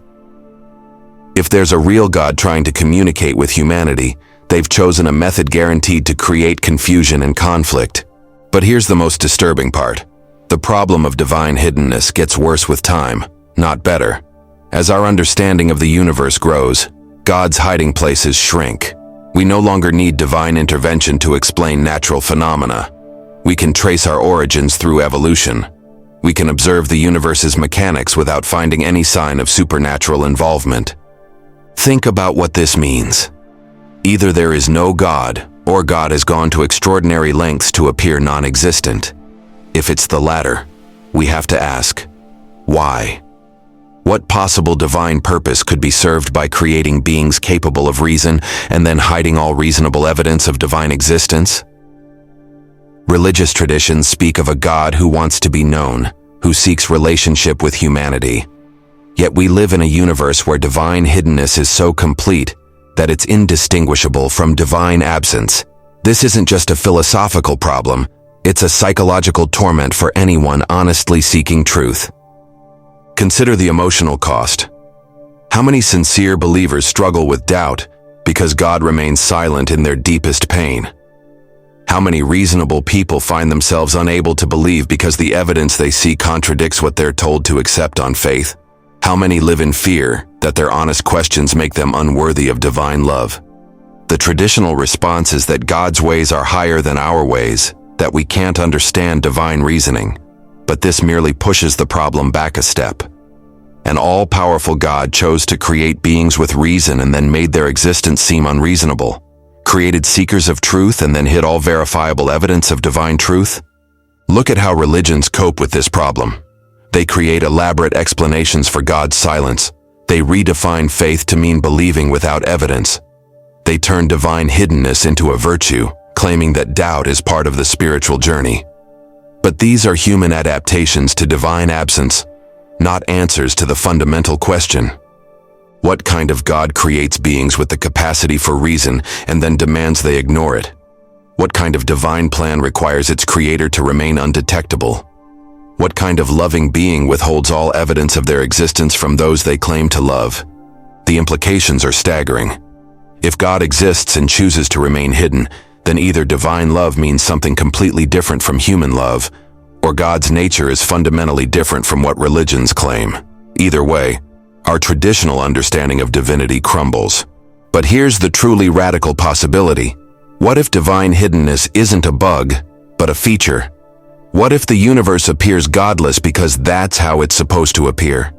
What if the absence of evidence for God is itself evidence of something profound about the nature of reality? Consider this. Maybe the universe looks exactly like it would look if there were no God, because that's the only way it could be. Maybe the laws of physics operate without exception, because any divine intervention would break the very system designed to sustain our existence. Maybe God's hiddenness isn't a choice, but a necessity. But this leads to even more disturbing questions. If God must remain hidden to maintain the universe's integrity, what does that say about free will? About divine intervention? About the very possibility of a personal relationship with the divine? The questions cascade, each more unsettling than the last. Religious believers often say that God's existence is obvious in creation. But is it? The more we learn about the cosmos, the less it seems designed. The more we understand about life, the less we need a divine creator to explain it. The more we know about reality, the more God's absence seems like the simplest explanation. The problem of divine hiddenness isn't just about belief or disbelief.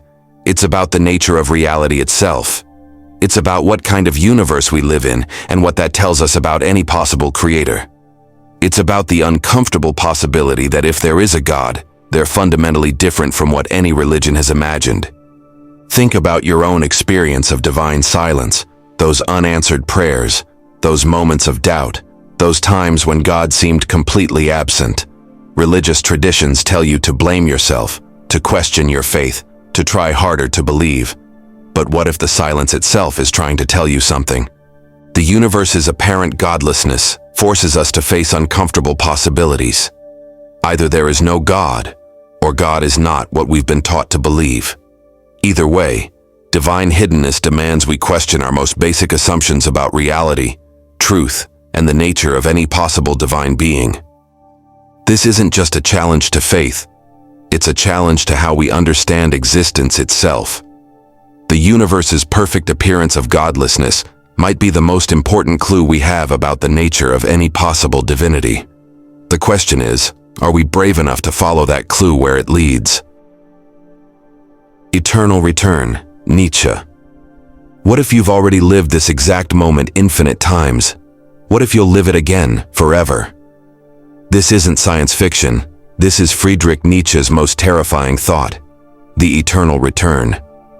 He didn't present it as truth, but as the ultimate test of your existence. If a demon told you every moment of your life would repeat eternally, would you rejoice or collapse in despair? Think about it. Not just the good parts, but everything.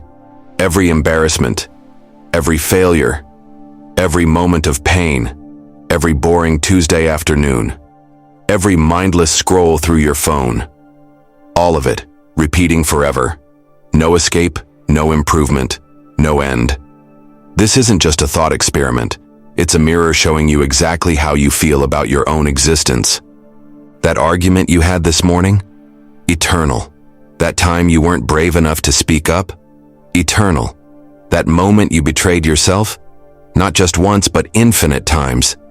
Nietzsche isn't offering philosophical entertainment. He's holding a knife to your throat and demanding you justify your life.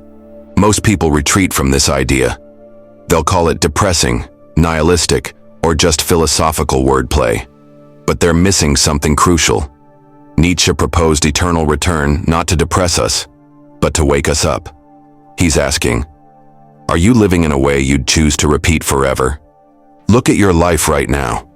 What you're doing, thinking, being. Would you choose this moment for eternity? This isn't about big decisions or dramatic moments. It's about the weight of every single instant of your existence.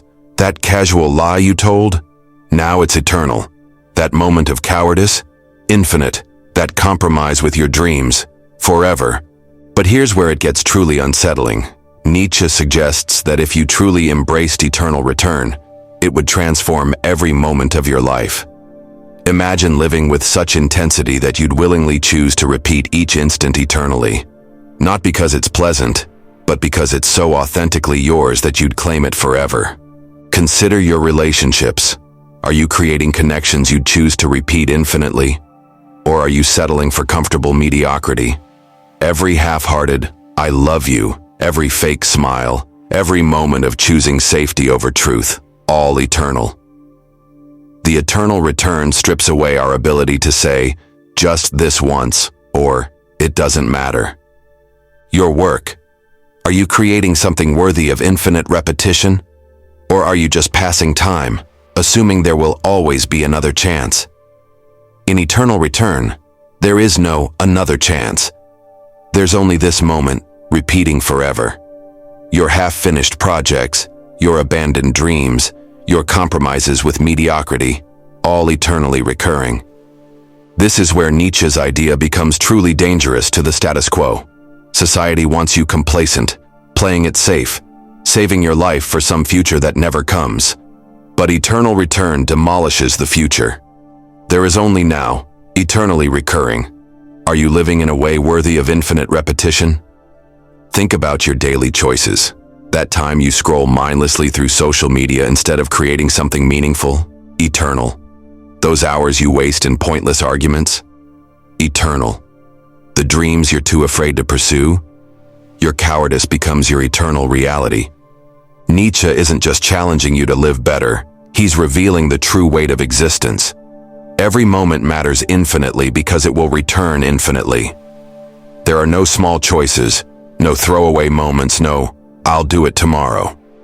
There's only this instant, echoing through eternity.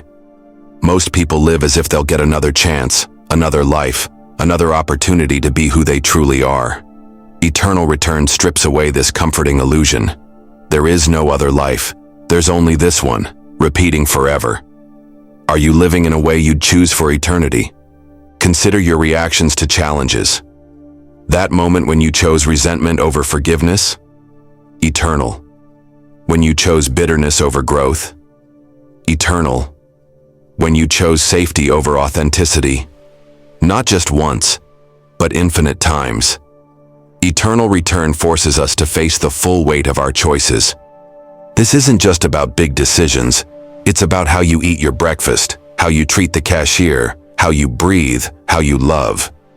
In eternal return, every instant bears the weight of eternity. There are no meaningless moments, no throwaway experiences, no just getting through anything. Modern life encourages us to postpone living. We save our best for some imagined future, accumulate experiences like a miser hoarding gold, always waiting for the right time to truly live. Eternal return shatters this illusion. There is no future, only this moment, eternally recurring. Look at how we distract ourselves from this truth. We scroll through phones, binge on entertainment, keep ourselves too busy to face the weight of existence. But eternal return demands we face it. Every moment of cowardice, every instance of choosing comfort over truth becomes our eternal reality. This is where Nietzsche's idea becomes truly revolutionary. It's not just about living better.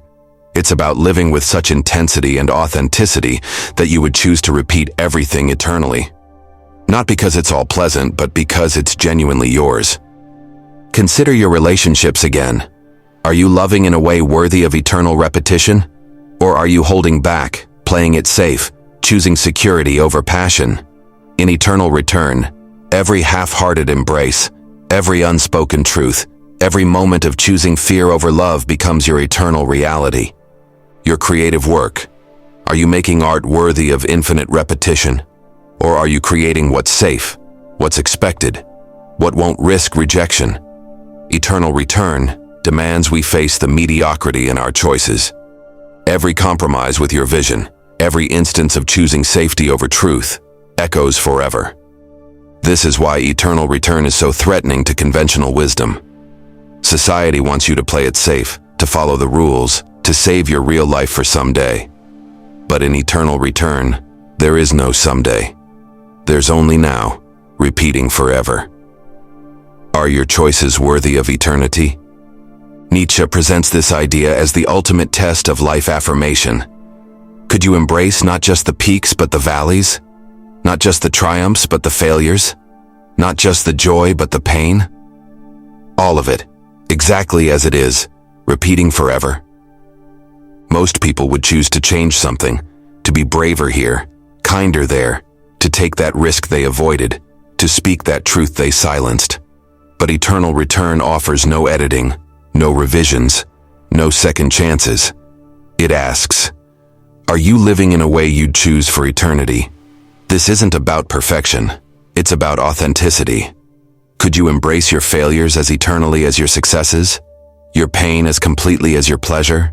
Your doubts as fully as your certainties?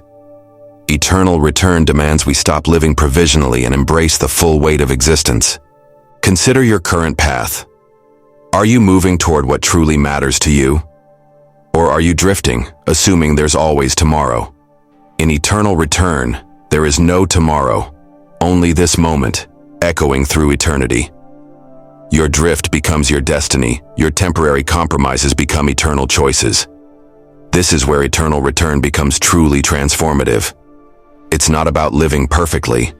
It's about living with such intensity and authenticity that you would choose to repeat everything eternally. Not because it's all good, but because it's all yours.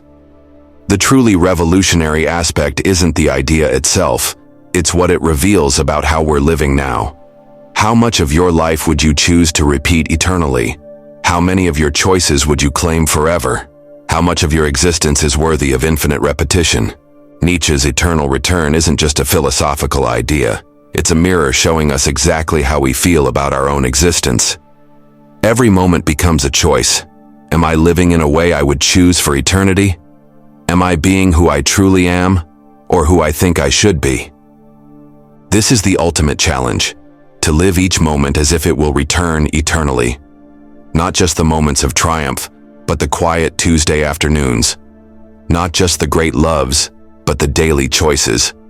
Not just the peak experiences, but every breath, every step, every instant. Are you ready to face this demon? To look at your life and ask if you'd choose it eternally? This isn't about changing everything. It's about living with such authenticity that you would claim every moment as eternally yours. Your life is happening now. Not tomorrow, not someday, but in this instant. And in eternal return, this instant is forever. Are you living in a way worthy of eternity? The demon awaits your answer. The absurd hero, Camus. Imagine being sentenced to eternal life, not as a gift, but as a punishment. Every morning you wake up knowing that not only is everything meaningless, but you're cursed with the awareness of this meaninglessness forever. This isn't a thought experiment. According to Albert Camus, this is your life right now. The French philosopher didn't just question the meaning of life. He ripped apart the very idea that meaning could exist. When he said suicide is the only serious philosophical question, he wasn't being dramatic. He was exposing the raw absurdity of human existence. We desperately demand meaning from a universe that's incapable of providing any. Look at your life right now. You're watching this video, seeking understanding, craving wisdom. But what if the search for meaning itself is your prison? What if every attempt to find purpose is just another chain binding you to misery? Camus suggests something more radical than any religious prophet or spiritual guru. He suggests embracing the meaninglessness itself. Enter Sisyphus, The king condemned by the gods to push a boulder up a mountain for eternity, only to watch it roll back down every time. The gods thought they devised the perfect punishment, endless, meaningless labor. But Camus reveals their mistake. Once you accept meaninglessness, it loses its power to punish. Think about your own Sisyphean tasks. That email inbox that's never empty. Those bills that never stop coming. That social media feed you keep scrolling. Those relationships you keep maintaining. Every rock you push up the hill inevitably rolls back down. Your fitness goals? A boulder? Your career aspirations? A boulder? Your search for love? The heaviest boulder of all. Society tells you this is depression talking. Your therapist might prescribe medication. Religious leaders will point to higher purpose. Self-help gurus will sell you meaning in 10 easy steps. But Camus exposes them all as dealers pushing the most dangerous drug of all, the illusion of purpose. Here's where it gets truly controversial. Camus claims Sisyphus is happy, not despite his fate, but because of it. In fully accepting the futility of his task, Sisyphus achieves something revolutionary. He transcends the need for meaning itself. This isn't resignation or despair, it's the ultimate rebellion. Consider how desperate we are to avoid this truth. We create elaborate myths about afterlives. We pursue wealth and status as if they'll grant us immortality. We document every moment of our lives as if proving our existence to an invisible cosmic judge. We're like addicts, but our drug is significance. Your job title? A story you tell yourself? Your moral principles? Human inventions? Your deepest beliefs? Comfortable illusions? Even your sense of self is a fiction, a narrative you've created to make sense of random neural firings in a meat-based computer we call the brain. But don't mistake this for nihilism. Camus isn't saying, nothing matters, so give up. He's saying something far more radical. Nothing matters, so live freely. This is where his philosophy becomes truly dangerous to every power structure that depends on your need for meaning. Religion needs you to believe in cosmic purpose. Capitalism needs you to find meaning in consumption. Politics needs you to believe in the significance of their power games. Even the self-help industry needs you to keep searching for purpose. But the absurd hero? They're free from all of it. Think about the liberation in this. Every morning, Sisyphus walks down the mountain to retrieve his boulder. This moment, Camus argues, is his triumph. He's fully aware of his fate, accepts its meaninglessness, and continues anyway. Not because he must, but because he chooses to in full awareness of its futility. Your life is no different. Every goal you achieve will eventually be forgotten. Every relationship you build will end. Every impact you make will fade. The universe will keep expanding until even light can't cross the void between particles. Heat death awaits everything. And yet, knowing all this, you can choose to live fully. This is where Camus' idea becomes truly revolutionary. The absurd hero isn't the one who accomplishes great things. It's the one who continues to act while knowing that greatness itself is a human invention. It's not about achieving. It's about rebelling against the very need to achieve. Modern society is built on the addiction to meaning. Social media feeds it. Religion sells it. Consumerism depends on it. But what happens when you no longer need what they're selling? What happens when you break free from the desperate search for significance? Look at how we cope with meaninglessness. We scroll through Instagram seeking validation. We pursue careers hoping for fulfillment. We accumulate wealth thinking it will grant us importance. We're all pushing boulders up hills pretending they won't roll back down. The truly radical aspect of Camus' philosophy isn't the claim that life is meaningless. It's the suggestion that this meaninglessness is cause for celebration rather than despair. Every authority, every institution, every power structure relies on your need for meaning. What happens when you no longer need what they're selling? Consider how much of your suffering comes from the gap between your desire for meaning and the universe's inability to provide it. You want your life to matter cosmically, but the cosmos doesn't even know you exist. You want your actions to have ultimate significance, but significance itself is a human invention. Your death will come. Everything you love will disappear. all your efforts will ultimately amount to nothing. These aren't depressing thoughts, they're liberating ones. Once you truly accept them, you're free to live without the burden of cosmic significance. This is why the gods' punishment of Sisyphus failed. They thought meaningless labor would break him. Instead, it freed him. Every time he reaches the top of the mountain, the boulder rolls down. But in accepting this, he transforms punishment into victory. The gods cannot torment someone who has transcended the need for meaning. Your work is meaningless. Your struggles are futile. Your rocks will always roll back down.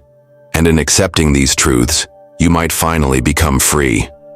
This is the ultimate rebellion, creating meaning while acknowledging it as a beautiful human fiction. The absurd hero finds joy not in achievement, but in effort itself. They love not because love is eternal, but because it is temporary.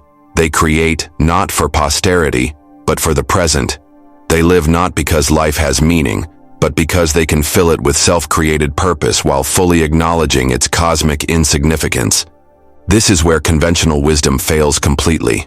We're taught that meaninglessness leads to despair. Camus shows us that meaninglessness, fully embraced, leads to freedom. The tragedy isn't that life is meaningless, it's that we waste it searching for meaning instead of living fully within the absurd. Look at how we run from this truth. Mindfulness apps, productivity systems, self-improvement schemes, all elaborate distractions from the basic fact of our condition. We're conscious beings in an unconscious universe, demanding purpose from pure chaos. The gods punished Sisyphus with eternal awareness of life's meaninglessness, but in doing so, they accidentally created the first truly free being, someone who continues to act while fully accepting the futility of action. This is Camus' challenge to you. Can you, like Sisyphus, push your rock and be happy? Every morning you wake up, your boulder awaits. Every night you sleep, it rolls back down. This isn't a curse. It's an opportunity to practice the ultimate form of rebellion, not against rules or authorities, but against the very human need for cosmic significance. Your life has no meaning. Your existence has no purpose. Your efforts will all come to nothing. And in fully accepting these truths, you might find what everyone searching for meaning misses: the pure joy of existing without justification. The real question isn't whether life has meaning. The real question is whether you can stop demanding meaning from life and start living fully anyway. This is Camus' final challenge. Can you embrace the absurd not as a philosophy, but as a practice of freedom? In the end, the gods don't punish Sisyphus, they liberate him. By condemning him to eternal meaninglessness, they free him from the eternal human search for meaning.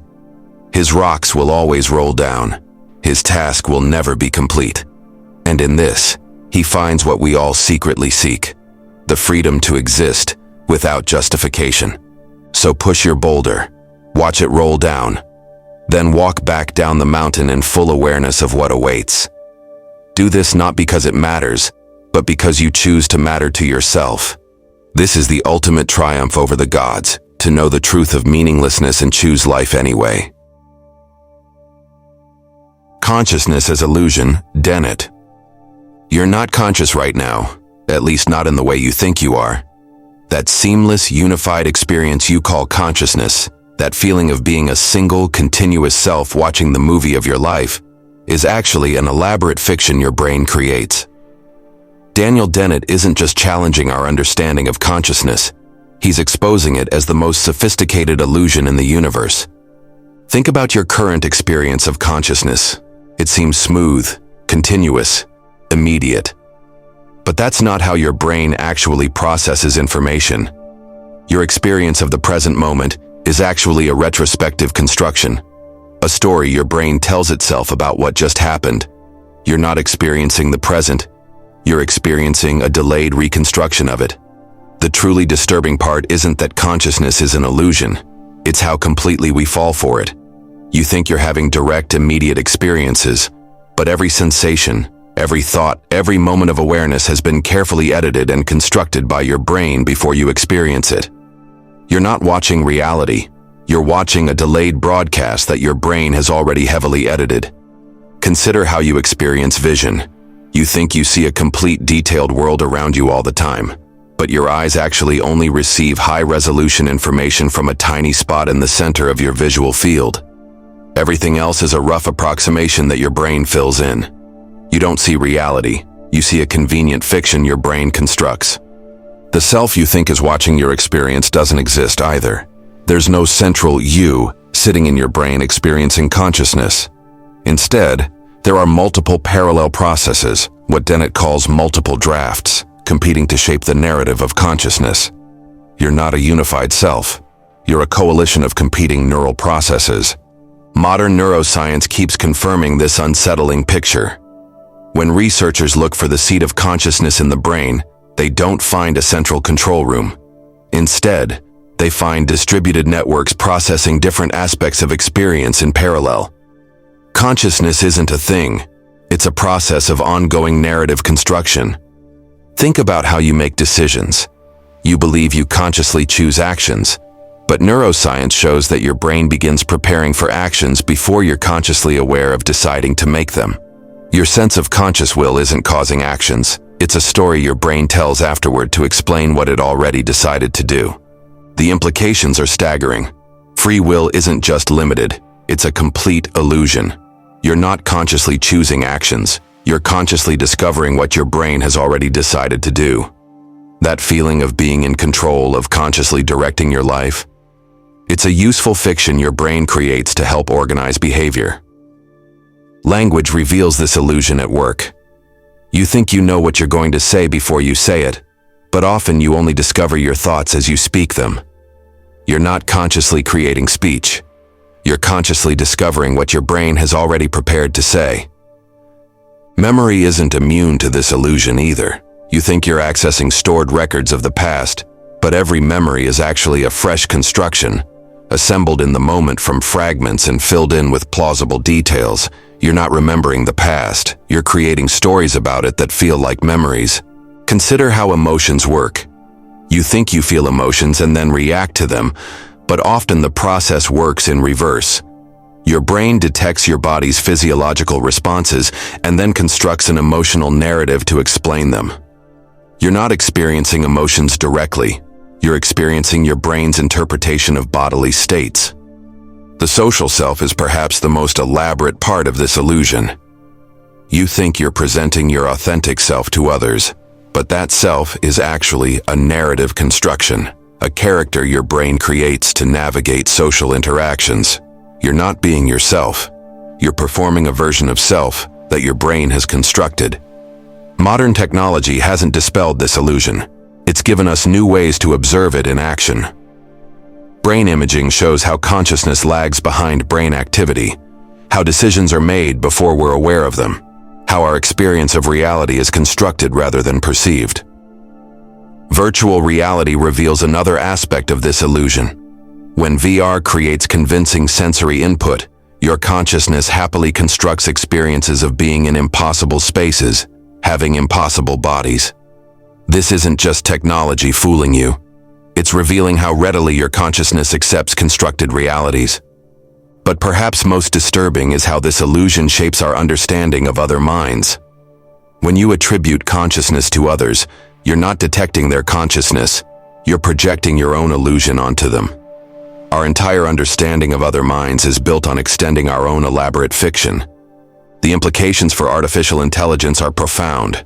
We're not trying to create consciousness, we're trying to create systems that can construct the same kind of useful illusions our brains create. AI doesn't need to be genuinely conscious. It just needs to be sophisticated enough to maintain its own narrative fiction. Consider how this illusion affects personal identity. You think you're the same person across time, but that continuity is another constructed narrative. You're not maintaining a continuous self. You're constantly creating new versions of self and weaving them into a story of apparent continuity. The hard problem of consciousness might be an artifact of this illusion. We find consciousness mysterious because we're trying to explain a fiction as if it were a fundamental feature of reality. It's like trying to find the exact location of the equator. We're looking for something that exists only as a useful construction. Time itself appears different when we understand consciousness as illusion. that smooth flow of time you experience. Another construction. Your brain creates the illusion of continuous temporal flow from discrete moments of processing. You're not experiencing time directly. You're experiencing your brain's story about time. But perhaps most significant is how this understanding changes our relationship with our own experience. If consciousness is an illusion, what does that mean for how we live? Are we less real because our experience is constructed? Or does understanding the illusion give us new power to shape our own narrative? This isn't about denying the importance of consciousness. It's about understanding its true nature. The illusion of consciousness isn't a mistake or a flaw. It's a sophisticated adaptation that helps us navigate reality. Understanding it as an illusion doesn't make it less useful or less amazing. Welcome to the truth about consciousness, not a fundamental feature of reality, but the most sophisticated and compelling illusion in the known universe. The question isn't whether your consciousness is real. It's whether you can appreciate the extraordinary complexity of the fiction your brain creates every moment of your existence. The Ethics of Extinction. You're living through the sixth mass extinction event in Earth's history, but this one is different. For the first time, a single species isn't just witnessing extinction, it's causing it. Every day, species disappear forever, and each extinction carries a moral weight that philosophy is only beginning to comprehend. This isn't just about conservation. It's about understanding our role as the first species to become a geological force of destruction. Think about what it means to end a species.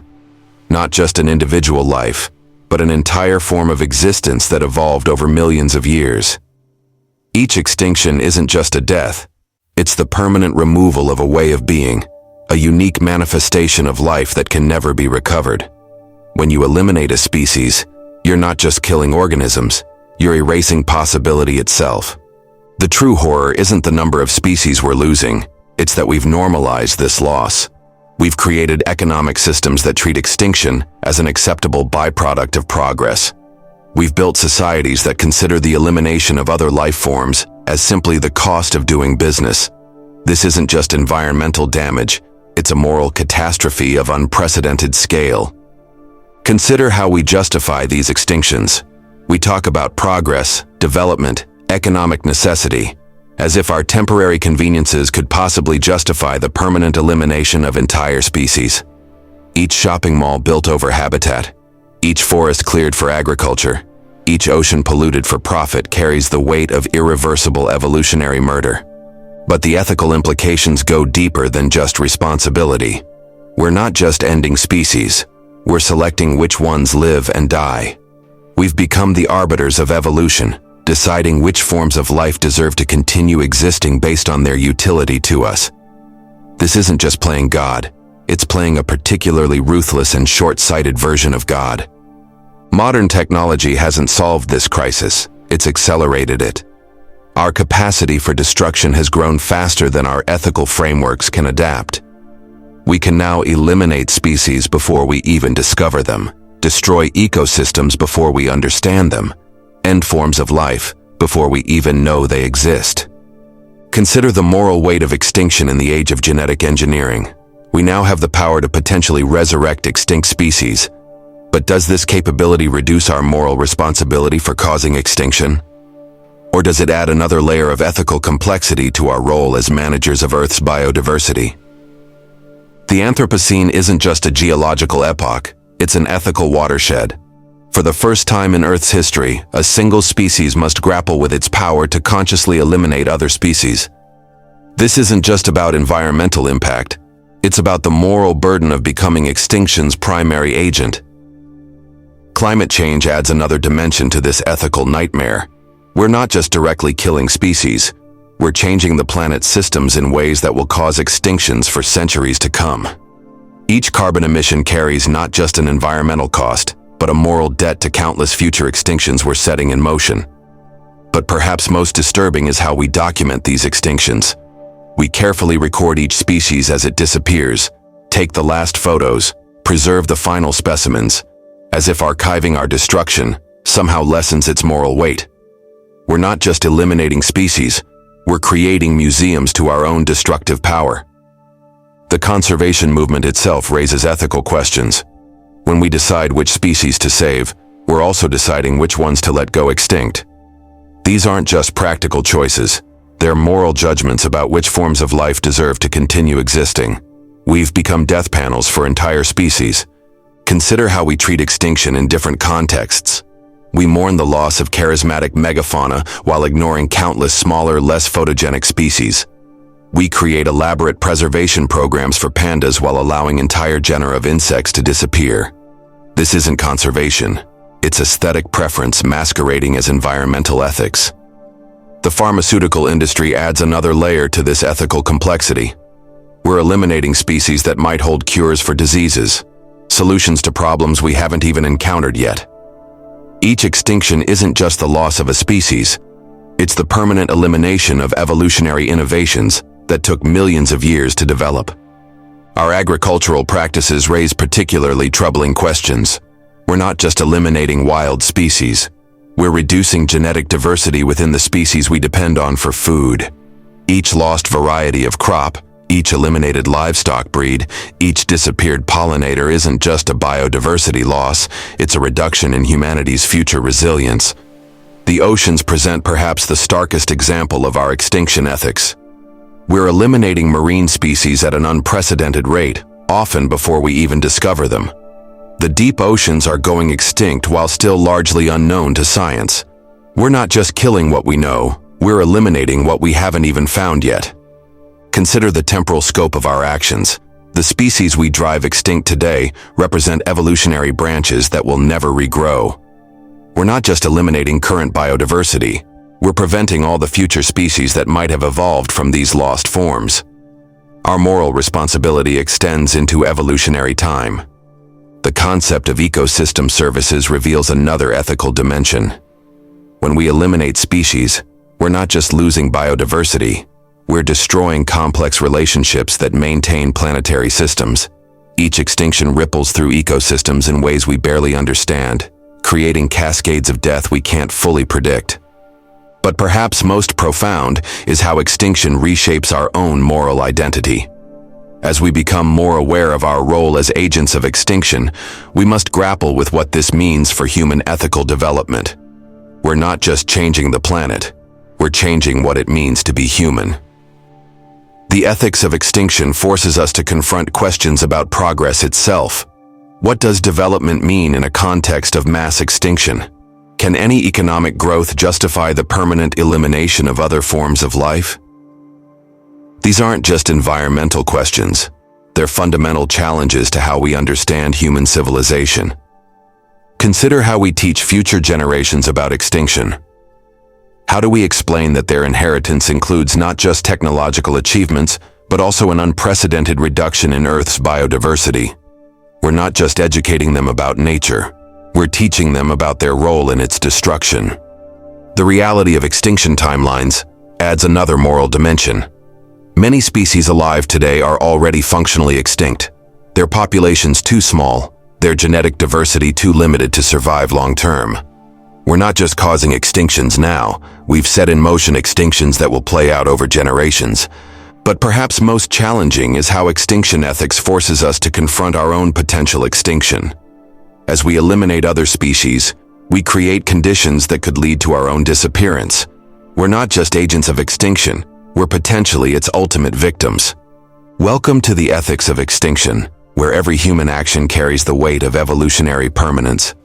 The question isn't whether we're causing extinctions, it's whether we can develop ethical frameworks sophisticated enough to grapple with our role as genocide's agents on a planetary scale. The digital unconscious. Your desires aren't your own anymore. That urge to check your phone, that specific product you suddenly want, that opinion you think you formed independently, they're all being shaped by something deeper and more pervasive than your conscious mind. Welcome to the digital unconscious, where algorithms don't just predict your desires, they create them. Think about your last spontaneous purchase. Before you clicked buy, that product appeared in your Instagram feed, showed up in a YouTube ad, emerged in a sponsored post. But it went deeper than that. The algorithms weren't just showing you products, They were programming new desires into your digital unconscious, creating wants you didn't know you had. The digital unconscious isn't just a metaphor. It's the new foundation of human desire. Just as Freud discovered the personal unconscious and Jung revealed the collective unconscious, we're now facing something unprecedented. A manufactured unconscious built from data and shaped by algorithms. Consider how you form opinions now. You think you're researching topics, weighing evidence, making rational choices. But the digital unconscious is curating what you see, shaping what you believe possible, constructing the very boundaries of your thought. Your political views, your aesthetic preferences, your moral convictions, all are being unconsciously molded by algorithmic systems. Social media isn't just connecting you to others, it's rewiring your deepest psychological patterns. Every like, share, and comment isn't just communication. It's programming your digital unconscious to crave specific forms of validation. You're not just using these platforms, they're using you, reshaping your desires at the most fundamental level. The recommendation algorithms aren't just suggesting content, they're creating new neural pathways. Each video you watch, each article you read, each image you scroll past is training your brain to want specific things, think specific thoughts, feel specific emotions. The digital unconscious isn't just influencing your choices, it's restructuring your mind. Dating apps reveal this with startling clarity. Your type isn't based on authentic attraction anymore. It's being shaped by algorithmic suggestions and digital conditioning. The digital unconscious isn't just matching you with potential partners, it's programming what you find attractive in the first place. Consider how memories work now. You don't just remember experiences, you remember their digital representations. Each photo, each status update, each shared moment becomes part of your digital unconscious, altering how you recall and relate to your own past. Your memories aren't just stored in your brain, they're shaped by digital systems. The attention economy isn't just fighting for your conscious awareness, it's reprogramming your unconscious desires. Each notification, each alert, each ping isn't just grabbing your attention. It's conditioning your digital unconscious to crave interruption, to seek fragmentation, to resist deep focus. But the true horror isn't that the digital unconscious exists, it's how willingly we submit to it. We hand over our data, expose our patterns, allow our desires to be shaped, all while believing we're making free choices. The digital unconscious doesn't need to force itself upon us. We invite it in. Modern anxiety isn't just psychological, it's a product of the digital unconscious. That constant feeling of missing out, of not being enough, of needing to check just one more time. These aren't natural responses, they're programmed reactions, carefully cultivated by systems designed to keep you engaged and consuming. Consider how language itself is being shaped. The words you use, the expressions you adopt, the ways you communicate, they're all being unconsciously influenced by digital systems. The digital unconscious isn't just affecting what you say, it's reshaping how you think. Artificial intelligence isn't just analyzing patterns, it's becoming the architect of the digital unconscious. Each interaction with AI systems, each generated response, each algorithmic suggestion is helping to construct a new collective unconscious, one built from code rather than culture. The targeted ads you see aren't just marketing, they're mirrors of your digital unconscious. They reflect not just what you've searched for or liked, but the deeper patterns of your online behavior, the unconscious desires you didn't even know you were expressing. Work itself has become an expression of the digital unconscious.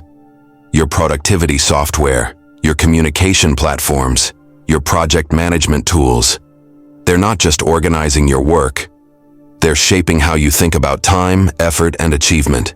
Entertainment has become a feedback loop with the digital unconscious. The shows you watch, the music you listen to, the games you play, they're all both responding to and reshaping your unconscious desires.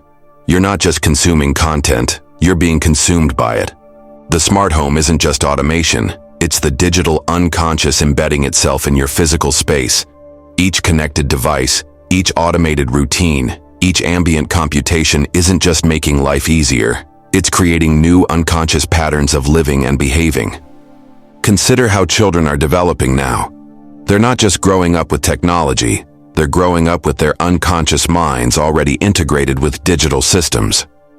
The digital unconscious isn't something they adapt to, it's the foundation of their psychological development. Virtual reality isn't just new technology, it's the digital unconscious creating whole new realms of desire and experience.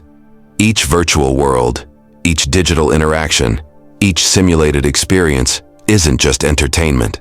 It's programming new possibilities into your unconscious mind. The blockchain isn't just new technology. It's the digital unconscious creating new forms of value and meaning. Each transaction, each token, each smart contract isn't just moving assets. It's programming new concepts of worth into the collective digital unconscious.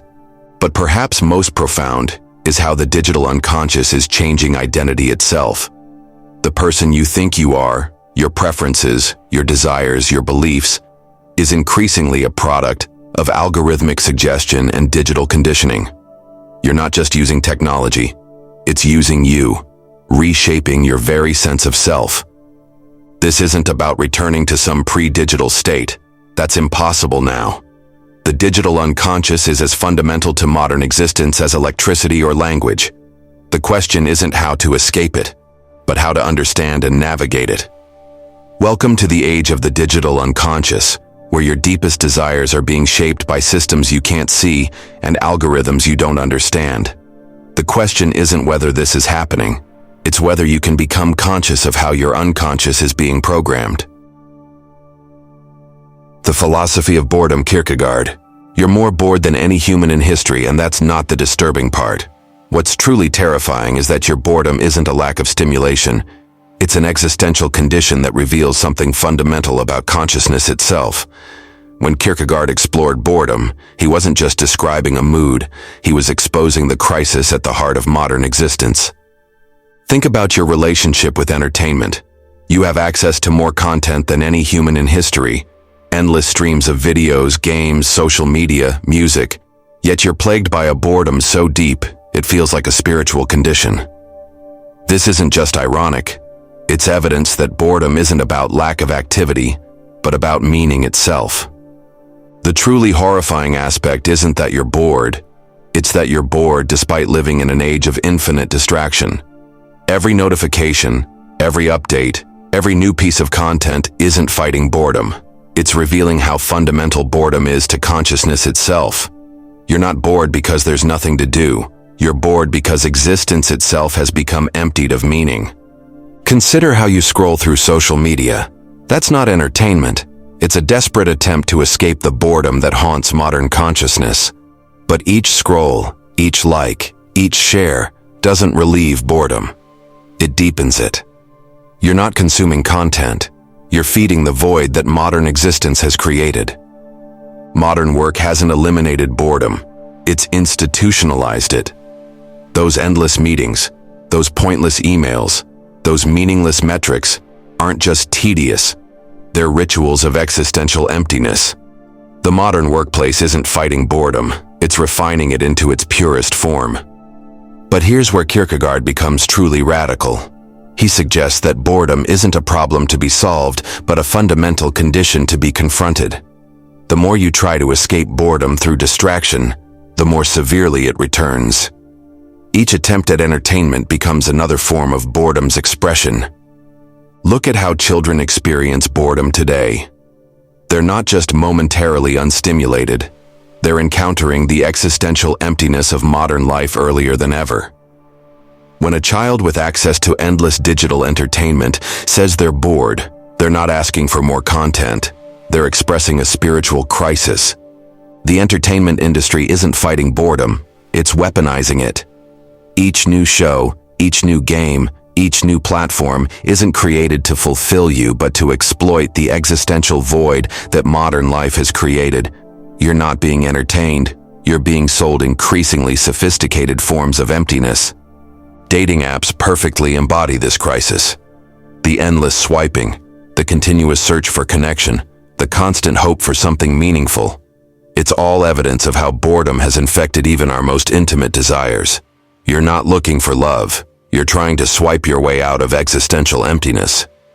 Consider how we vacation. We don't travel to experience different cultures or explore new places. We travel to photograph ourselves in front of monuments to post on social media. Tourism isn't escape from boredom. It's boredom acquiring a passport and pretending to be cultured. The digital age hasn't cured boredom. It's given it infinite new forms of expression. Each new technology, each new platform, each new way to connect just creates new ways to experience the fundamental emptiness of modern existence. We're not defeating boredom, we're giving it better special effects. Education has become boredom's finishing school. We don't teach students to think or question or create. We teach them to endure endless hours of meaningless tasks. Each test, each assignment, each grade isn't measuring learning. It's measuring tolerance for existential emptiness. But perhaps most disturbing is how we've normalized this condition. Being constantly bored despite endless stimulation isn't seen as a crisis, it's seen as normal. We don't question why infinite content leaves us empty. We just search for more content. The self-help industry sells solutions to boredom while actually deepening it. Each productivity hack, each mindfulness technique, each life hack isn't addressing the existential nature of boredom, it's just creating more sophisticated ways to avoid confronting it. Consider how we exercise. We don't move our bodies for joy or health.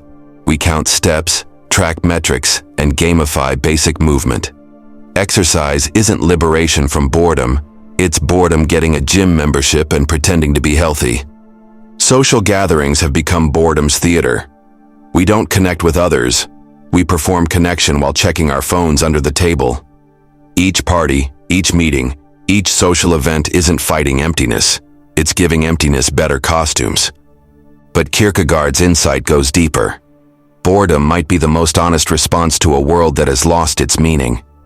When nothing feels real, when everything is content, when existence itself becomes performative, perhaps boredom is consciousness recognizing its own crisis. The true horror isn't that we're bored. It's that we've lost the ability to be anything else. Even our attempts to flee boredom have become boring. We're not just experiencing boredom. We're becoming it. Modern architecture reflects this crisis. We build spaces designed not for living, but for distraction. Each shopping mall, each entertainment complex, each lifestyle center isn't fighting boredom. It's giving it better acoustics and mood lighting. Politics itself has become another expression of boredom. We don't engage with issues. We consume political content like entertainment. Each outrage, each scandal, each debate isn't addressing real problems. It's just giving boredom something to tweet about. The internet promised to cure boredom through infinite content. Instead, it revealed that content was never the answer to boredom's existential challenge. We're not suffering from lack of stimulation. We're suffering from lack of meaning. Consider how we celebrate. Holidays, birthdays, achievements. They're all marked by the same desperate attempts to feel something authentic through scheduled fun. Celebration isn't joy anymore. It's boredom wearing a party hat. But perhaps there's something profound in this crisis. What if boredom isn't a state to be cured, but a signal to be heeded? What if the emptiness we feel isn't a problem, but a revelation about what modern life has become? This isn't about returning to some imagined past where life was more meaningful. It's about recognizing that boredom isn't your fault. It's the natural response of consciousness to a world that has substituted content for meaning. Welcome to the age of infinite emptiness, where boredom isn't just a mood, but the fundamental condition of modern existence. The question isn't how to cure it, it's whether we can finally face what it's trying to tell us about our lives. The Technological Sublime. You're living through something your ancestors could never have imagined. A new form of the sublime that doesn't come from mountains or storms, but from the systems we've created. When you scroll through endless social media feeds, when you contemplate the billions of simultaneous internet connections, when you try to grasp the scale of global data centers, you're experiencing the technological sublime, a terror and awe that exceeds human comprehension. The classical sublime was about nature overwhelming human consciousness, the infinite stars, the endless ocean, the towering mountain. But we've created something equally incomprehensible. The internet isn't just a tool, It's a manufactured infinity that breaks our minds in entirely new ways. Try to truly comprehend the amount of information being generated every second, the complexity of global networks, the scale of digital storage. Your mind recoils not from size, but from its own inability to process it. Think about artificial intelligence. The terror it provokes isn't just fear of its power. It's the sublime horror of confronting something we've created but cannot fully comprehend. When an AI generates an image or completes a task, we understand the general principles, but cannot truly grasp the complexity of its neural networks. We've manufactured our own incomprehensibility. The smartphone in your pocket contains more computing power than all of NASA during the moon landing. But that's not the sublime part. The sublime emerges when you try to truly understand what that means, when you attempt to comprehend the complexity contained in this casual, everyday object. Your mind doesn't just fail to grasp it, it encounters its own limitations. Social media platforms aren't just communication tools, they're architectures of the technological sublime. Each feed is theoretically infinite, each network potentially limitless. The terror isn't in any particular content, but in the endless possibility of more, always more, stretching beyond human ability to comprehend or consume. Consider how we store data.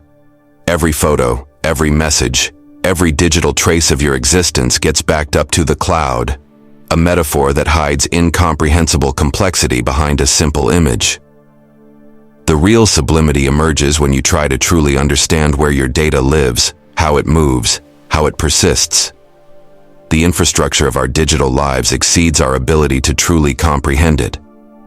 But the technological sublime goes deeper than just scale. When algorithms predict your behavior better than you can yourself, when machines learn patterns you can't perceive, when systems make decisions through processes no human can fully track, you're experiencing a new kind of terror. Not of power, but of understanding exceeded by our own creations. Virtual reality isn't just new technology. It's a portal to manufactured sublimity. When you enter digital worlds that could theoretically extend forever, when you encounter spaces that defy physical laws, when you experience perspectives impossible in nature, you're facing a sublime that couldn't exist before we created it. The global financial system exemplifies this new sublime. Markets moving at microsecond speeds, algorithms trading with algorithms, complex derivatives built on derivatives. It's not just complicated, it's sublimely incomprehensible. We've built an economic system that exceeds human ability to truly understand it. Blockchain and cryptocurrency aren't just new forms of money. They're manifestations of the technological sublime. Try to truly comprehend the energy being used for mining, the complexity of the cryptography, the scale of the decentralized networks. Each aspect pushes against the limits of human comprehension. Big data isn't just large amounts of information. It's a new category of sublime experience. When you try to grasp the scale of information being collected about human behavior, when you attempt to comprehend the patterns being discovered, you encounter the borders of what consciousness can process.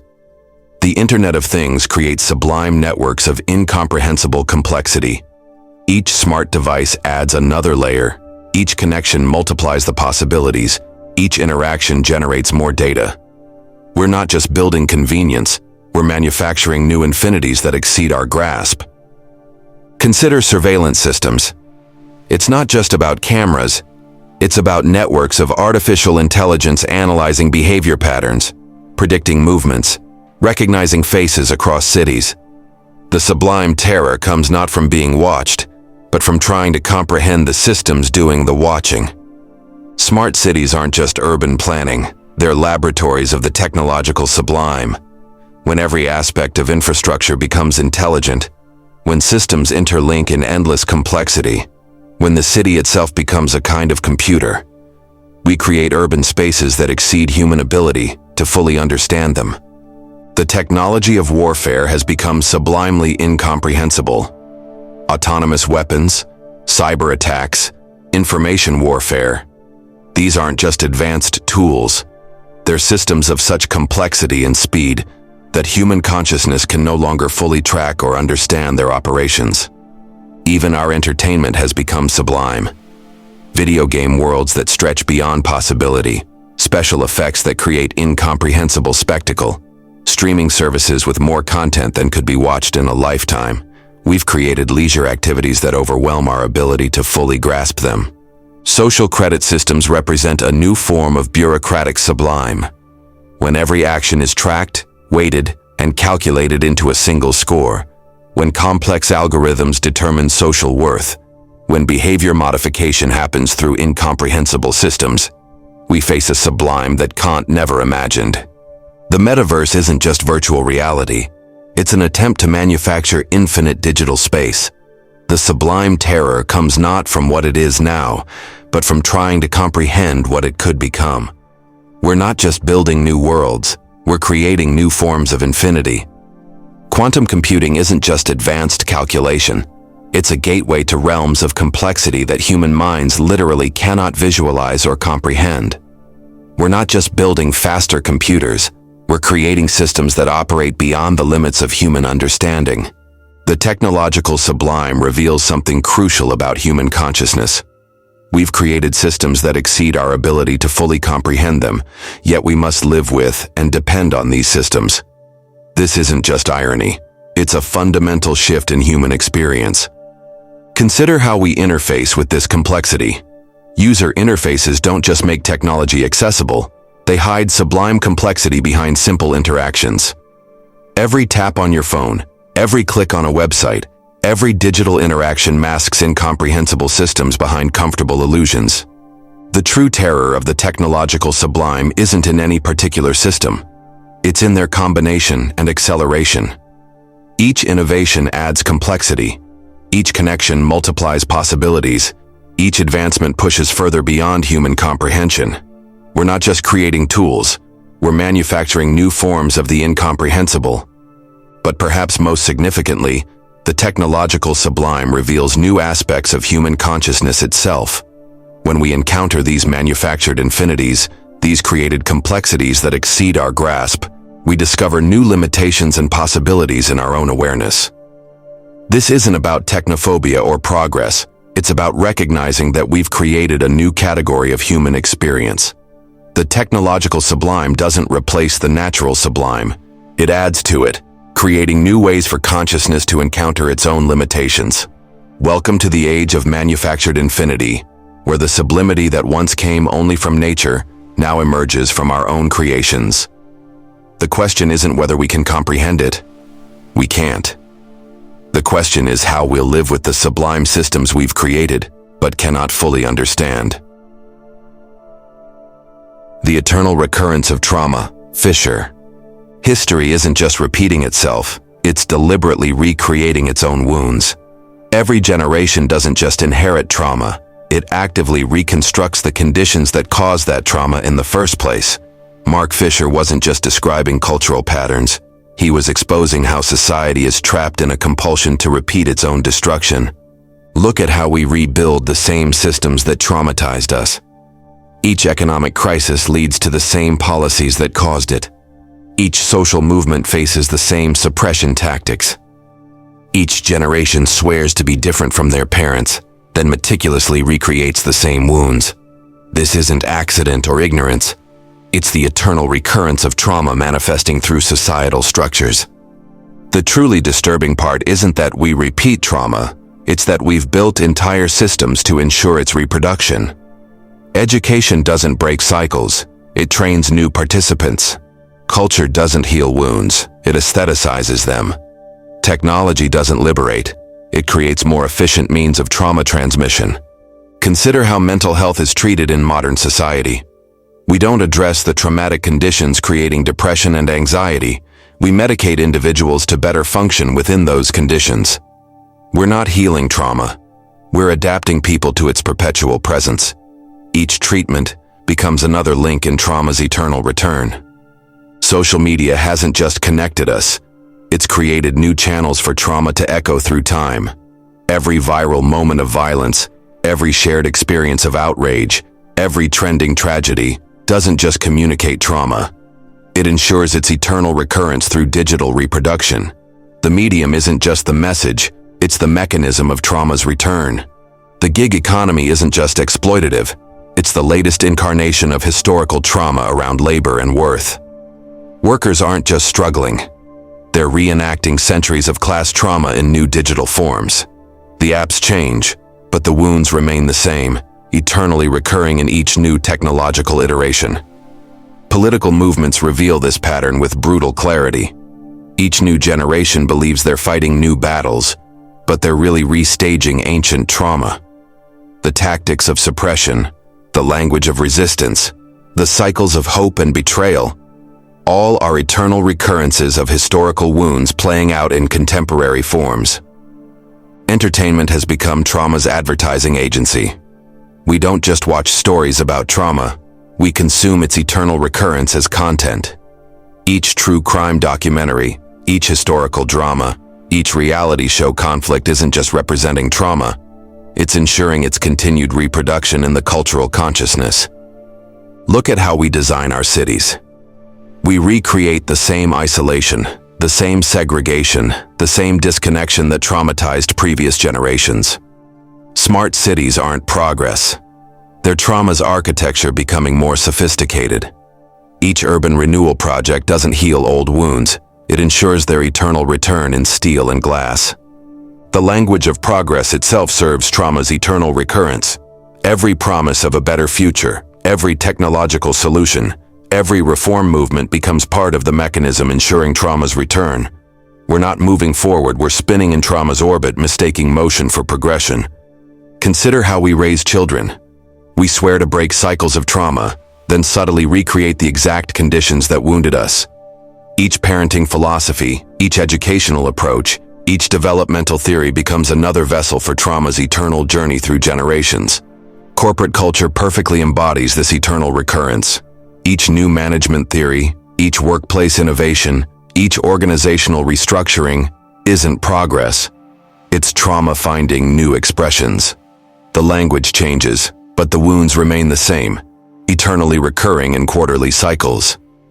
The internet promised liberation but became trauma's high-speed rail system. Each online interaction, each virtual community, each digital platform doesn't just reflect trauma. It accelerates its eternal recurrence. We're not connecting, we're building better networks for trauma's reproduction. Even resistance movements carry trauma's DNA. Each protest, each revolution, each social justice campaign risks recreating the very trauma it opposes. The eternal recurrence doesn't just preserve power structures. It ensures that even opposition to them serves trauma's continuation. The fashion industry isn't just about clothes. It's about trauma's seasonal return. Each trend cycle, each revival, each reimagining of the past isn't creativity. It's trauma's eternal recurrence finding new aesthetic expressions. We're not designing fashion. We're designing trauma's new uniforms. Therapy itself often becomes complicit in trauma's eternal return. By focusing on individual coping rather than systemic change, by adapting people to traumatic conditions rather than transforming them, therapy risks becoming another mechanism ensuring trauma's reproduction. Technology accelerates this pattern to unprecedented speeds. Ainem chak feladatok automatizala sara kepes. Automatizalja a trauma reproducioiat. Each algorithm, each platform, each digital innovation becomes another circuit in trauma's eternal return through Silicon Valleys of repetition. Consumer culture isn't just about buying things, it's about purchasing new tickets for trauma's eternal journey. Each product promise, each brand story, each marketing campaign becomes another vehicle for trauma's continued transmission through time. The economy itself operates as trauma's perpetual motion machine. Each crisis, each recovery, each boom and bust cycle isn't just economic activity. It's trauma ensuring its eternal recurrence through financial mechanisms. We're not creating wealth. We're creating more sophisticated forms of traumatic reproduction. Education has become trauma's finishing school. Each standardized test, each grading system, each competitive ranking doesn't just measure learning. It ensures trauma's reproduction in new generations. We're not teaching growth. We're teaching trauma's eternal patterns. Art isn't immune. It often becomes trauma's museum. Each representation of suffering, each exploration of pain, each creative expression risks not just depicting trauma, but ensuring its eternal return through aesthetic reproduction. We're not just making art, we're making trauma's family albums. The true horror isn't that we're trapped in trauma's eternal recurrence, it's that we've become sophisticated collaborators in its reproduction. Each innovation, each reform, each attempted solution risks becoming another mechanism ensuring trauma's return.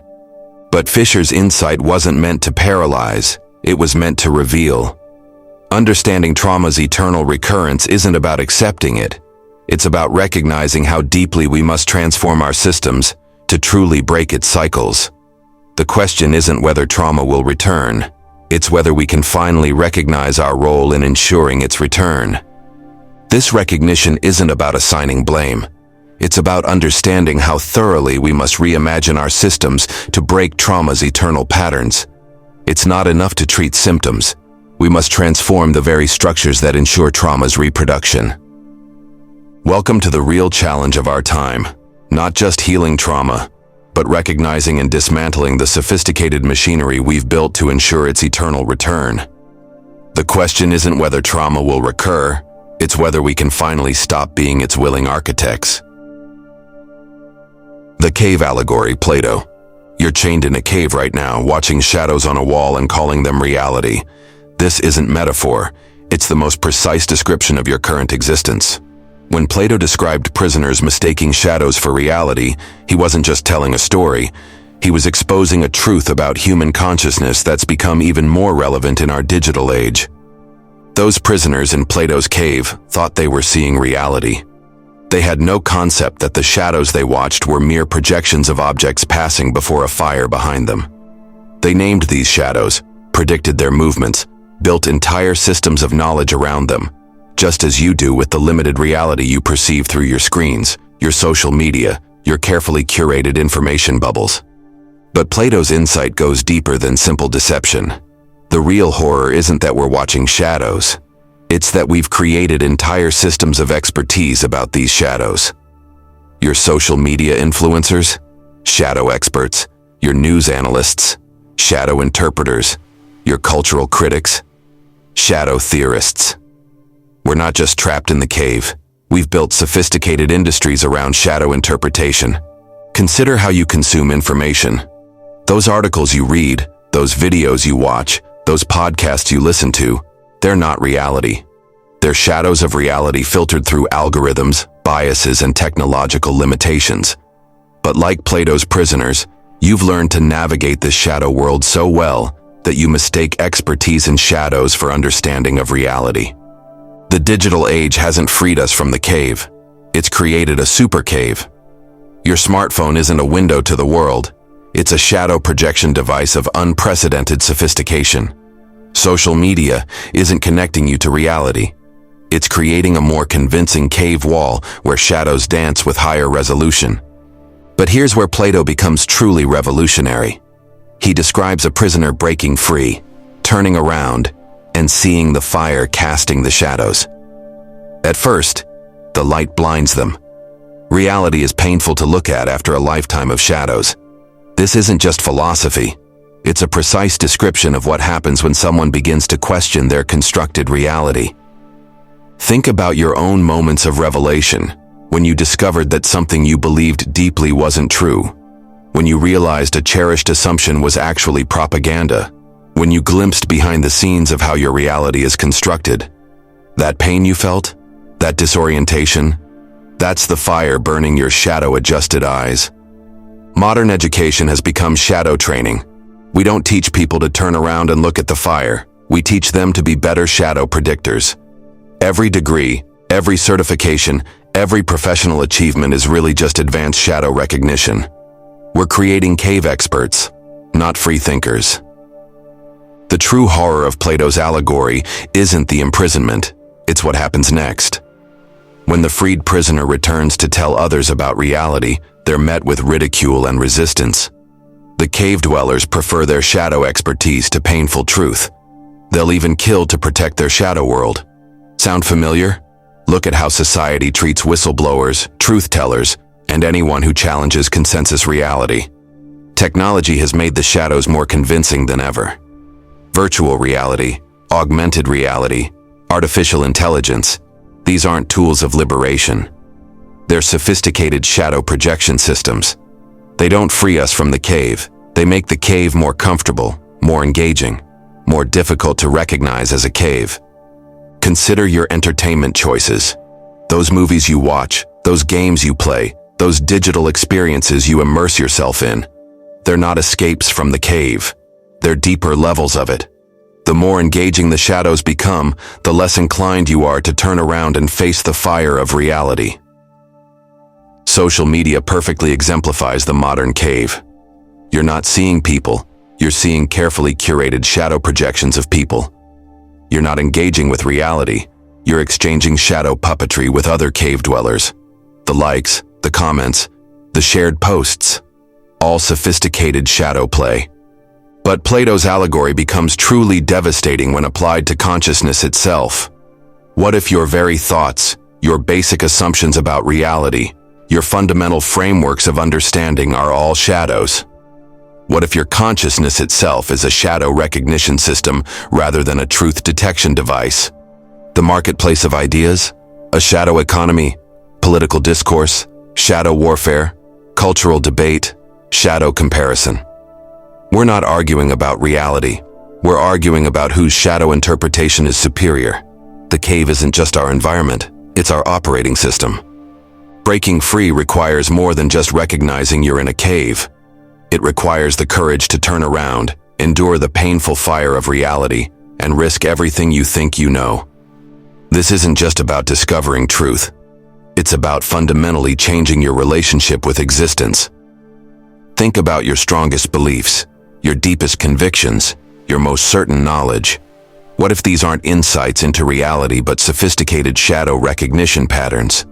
What if your expertise isn't in truth but in shadow interpretation? The internet promised to free us from the cave, but instead created a global shadow projection system of unprecedented power. Now we can share shadows instantly, create convincing shadow realities, and immerse ourselves in shadow worlds more engaging than reality itself. Education should be about teaching people to turn around and look at the fire. Instead, it's become advanced shadow studies. We don't teach people to question the nature of their reality. We teach them to be better shadow consumers and shadow analysts. The most successful people in society, master shadow puppeteers, the most influential ideas, compelling shadow patterns, the most powerful institutions, shadow production and maintenance systems. We're not just living in the cave, we're maintaining and upgrading it. But perhaps the most profound implication of Plato's allegory is what it suggests about liberation. Breaking free isn't just about seeing through illusions. It's about developing the strength to endure reality. The fire hurts for a reason. Truth isn't just hidden. It's painful to perceive. Your discomfort with these ideas? That's the fire starting to burn your shadow-adjusted eyes. Your resistance to questioning your reality? That's your shadow expertise defending itself. Your desire to return to comfortable illusions? That's the cave's gravitational pull. Modern psychology has become cave maintenance. Instead of helping people break free from illusions, it often helps them become more comfortable with their chains. Adjustment to shadow reality is seen as health. Questioning the cave is seen as illness. The role of philosophy isn't to describe the shadows more accurately, it's to remind us that we're looking at shadows in the first place. Every major philosophical breakthrough has been a moment of turning around, of facing the fire, of enduring the pain of reality. But here's the truly revolutionary possibility. What if the fire itself is just a brighter shadow? What if reality goes deeper than even the freed prisoner initially realizes?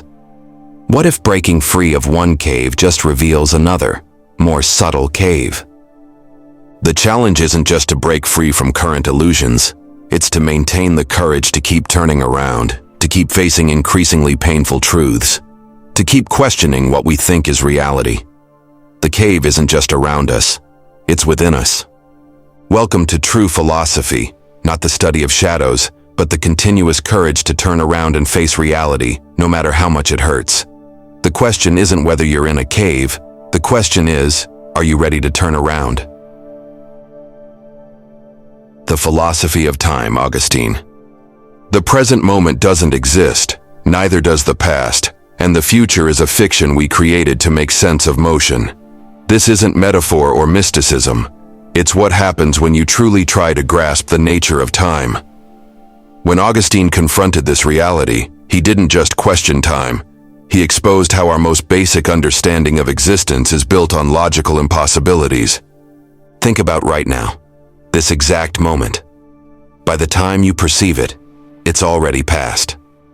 By the time you think about it, it's been processed, interpreted, and reconstructed by your brain.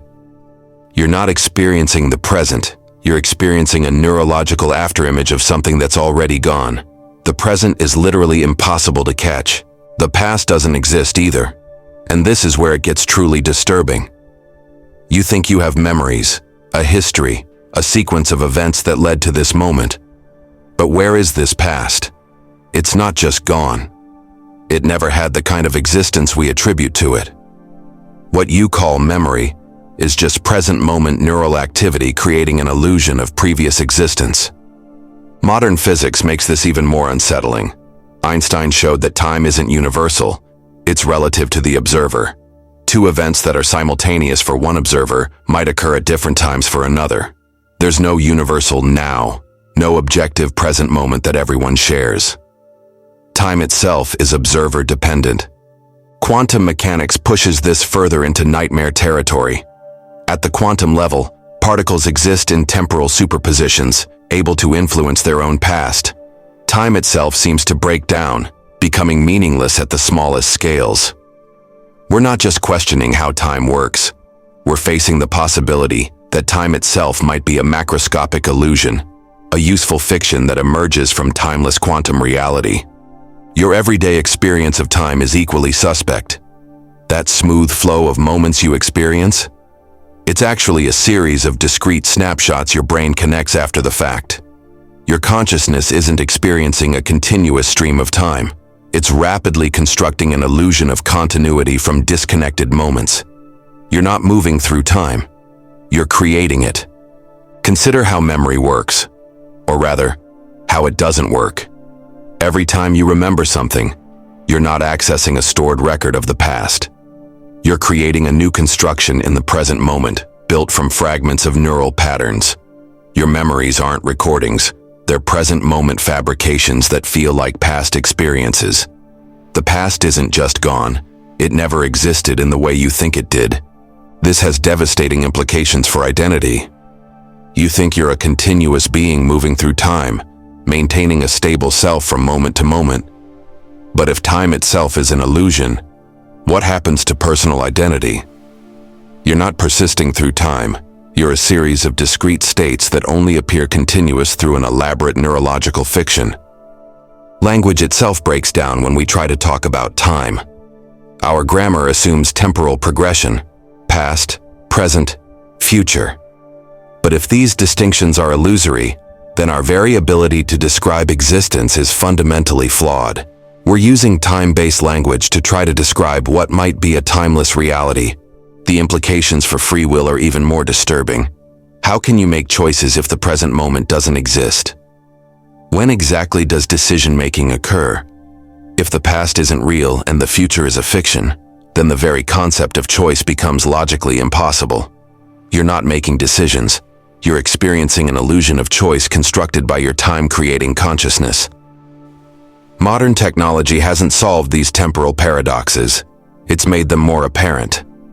Digital recordings, instant communication, virtual realities, all these tools that seem to master time actually reveal its fundamentally problematic nature. We're not controlling time, we're creating more sophisticated ways to experience its impossibility. Consider how we measure time. Clocks don't measure time itself. They measure regular physical changes and label them as temporal units. But what exactly are they measuring? Not time itself, but changes in physical systems that we've agreed to use as temporal markers. We've confused our ability to track change with an understanding of time's nature. The digital age adds new layers to this temporal confusion. Social media creates apparent simultaneity, while actually increasing temporal fragmentation. We think we're more temporally connected than ever, but we might be experiencing new forms of temporal impossibility. Each digital interaction occurs in its own temporal bubble, creating an increasingly complex web of illusory nows. Death becomes particularly problematic in this framework. If time isn't real in the way we think it is, what does it mean to end? How can anything truly finish if there's no actual temporal progression? Death might not be an end but a revelation of time's illusory nature. We're not dying in time. We're experiencing the dissolution of our temporal illusion. Evolution itself takes on new meaning when we question time. Natural selection assumes temporal progression, but what if time itself is an evolutionary adaptation? What if our experience of time isn't tracking reality, but creating a useful fiction that helped our ancestors survive? We might experience time not because it exists, but because experiencing it provided evolutionary advantages. The way we tell stories reveals our temporal delusion. Every narrative assumes progression, sequence, cause, and effect. But what if this basic narrative structure is hiding the true nature of existence? What if our need for temporal storytelling is preventing us from understanding a reality that might not be temporal at all? Consider how different cultures understand time. Linear time isn't universal. Many traditions see time as cyclical, branching, or even simultaneous. What we consider basic temporal facts might be cultural constructions rather than features of reality. Our entire understanding of time might be a specific cultural narrative rather than an insight into reality's nature. The mathematics of time raises even more questions. Mathematical models can describe timeless realities, universes where temporal sequence is meaningless. These aren't just abstract possibilities. They might be more accurate descriptions of reality than our time-bound understanding. We might be imposing time on a fundamentally timeless reality. Consciousness itself might be inseparable from temporal illusion. The very act of being aware might require creating a sense of time. You're not experiencing time because it exists. You're creating time as a necessary feature of conscious experience. Consciousness might be the process of generating temporal illusion. This has profound implications for artificial intelligence. AI systems don't experience time like we do. They process information in ways that make our temporal assumptions seem provincial. As we create more sophisticated AI, we might be creating entities that reveal how limited our temporal understanding really is. The implications for society are equally profound. Our legal systems assume temporal sequence and causation. Our moral frameworks depend on temporal progression. Our economic systems are built on temporal assumptions about value and exchange. If time isn't what we think it is, every social institution might be built on a fundamental misunderstanding. Memory becomes particularly problematic. If you're not storing and retrieving information from the past, but creating new constructions in each moment, what happens to personal responsibility? How can you be responsible for past actions if the past doesn't exist and memory is present moment creation? Our entire concept of moral and legal responsibility might be based on a misunderstanding of time's nature. The future of physics seems to be pointing toward timelessness. Theories of quantum gravity often suggest that time might be an emergent property rather than a fundamental feature of reality. The universe might not be temporal at all. Time might be something we're imposing on a timeless reality. This raises questions about meaning itself. How can anything have meaning without temporal sequence? How can purpose exist in a timeless reality? Perhaps meaning itself is part of the temporal illusion we create, not a feature of reality but a byproduct of our time-generating consciousness. Consider how we experience music. We think we're hearing sequences of notes through time, but each note only exists in relation to our memory of previous notes and anticipation of future ones. Music might be revealing how consciousness creates temporal experience rather than tracking existing temporal sequence. The digital future might require new understandings of time, virtual realities, augmented experiences, AI interactions. These might create new forms of temporal experience that reveal the constructed nature of time even more clearly. We might be entering an age where time's illusory nature becomes increasingly apparent. This isn't just philosophy, it's a fundamental challenge to how we understand existence itself. If time isn't real in the way we think it is, then everything we think we know about reality might be based on a fundamental misunderstanding. We might need to reimagine existence without the comfortable fiction of temporal progression. Welcome to the truth about time, not a dimension we move through, but perhaps the most sophisticated illusion consciousness creates. The question isn't what time is, it's whether we can bear to face existence without the comfortable fiction of temporal sequence. Reality might not be what happens through time. It might be what remains when the illusion of time dissolves.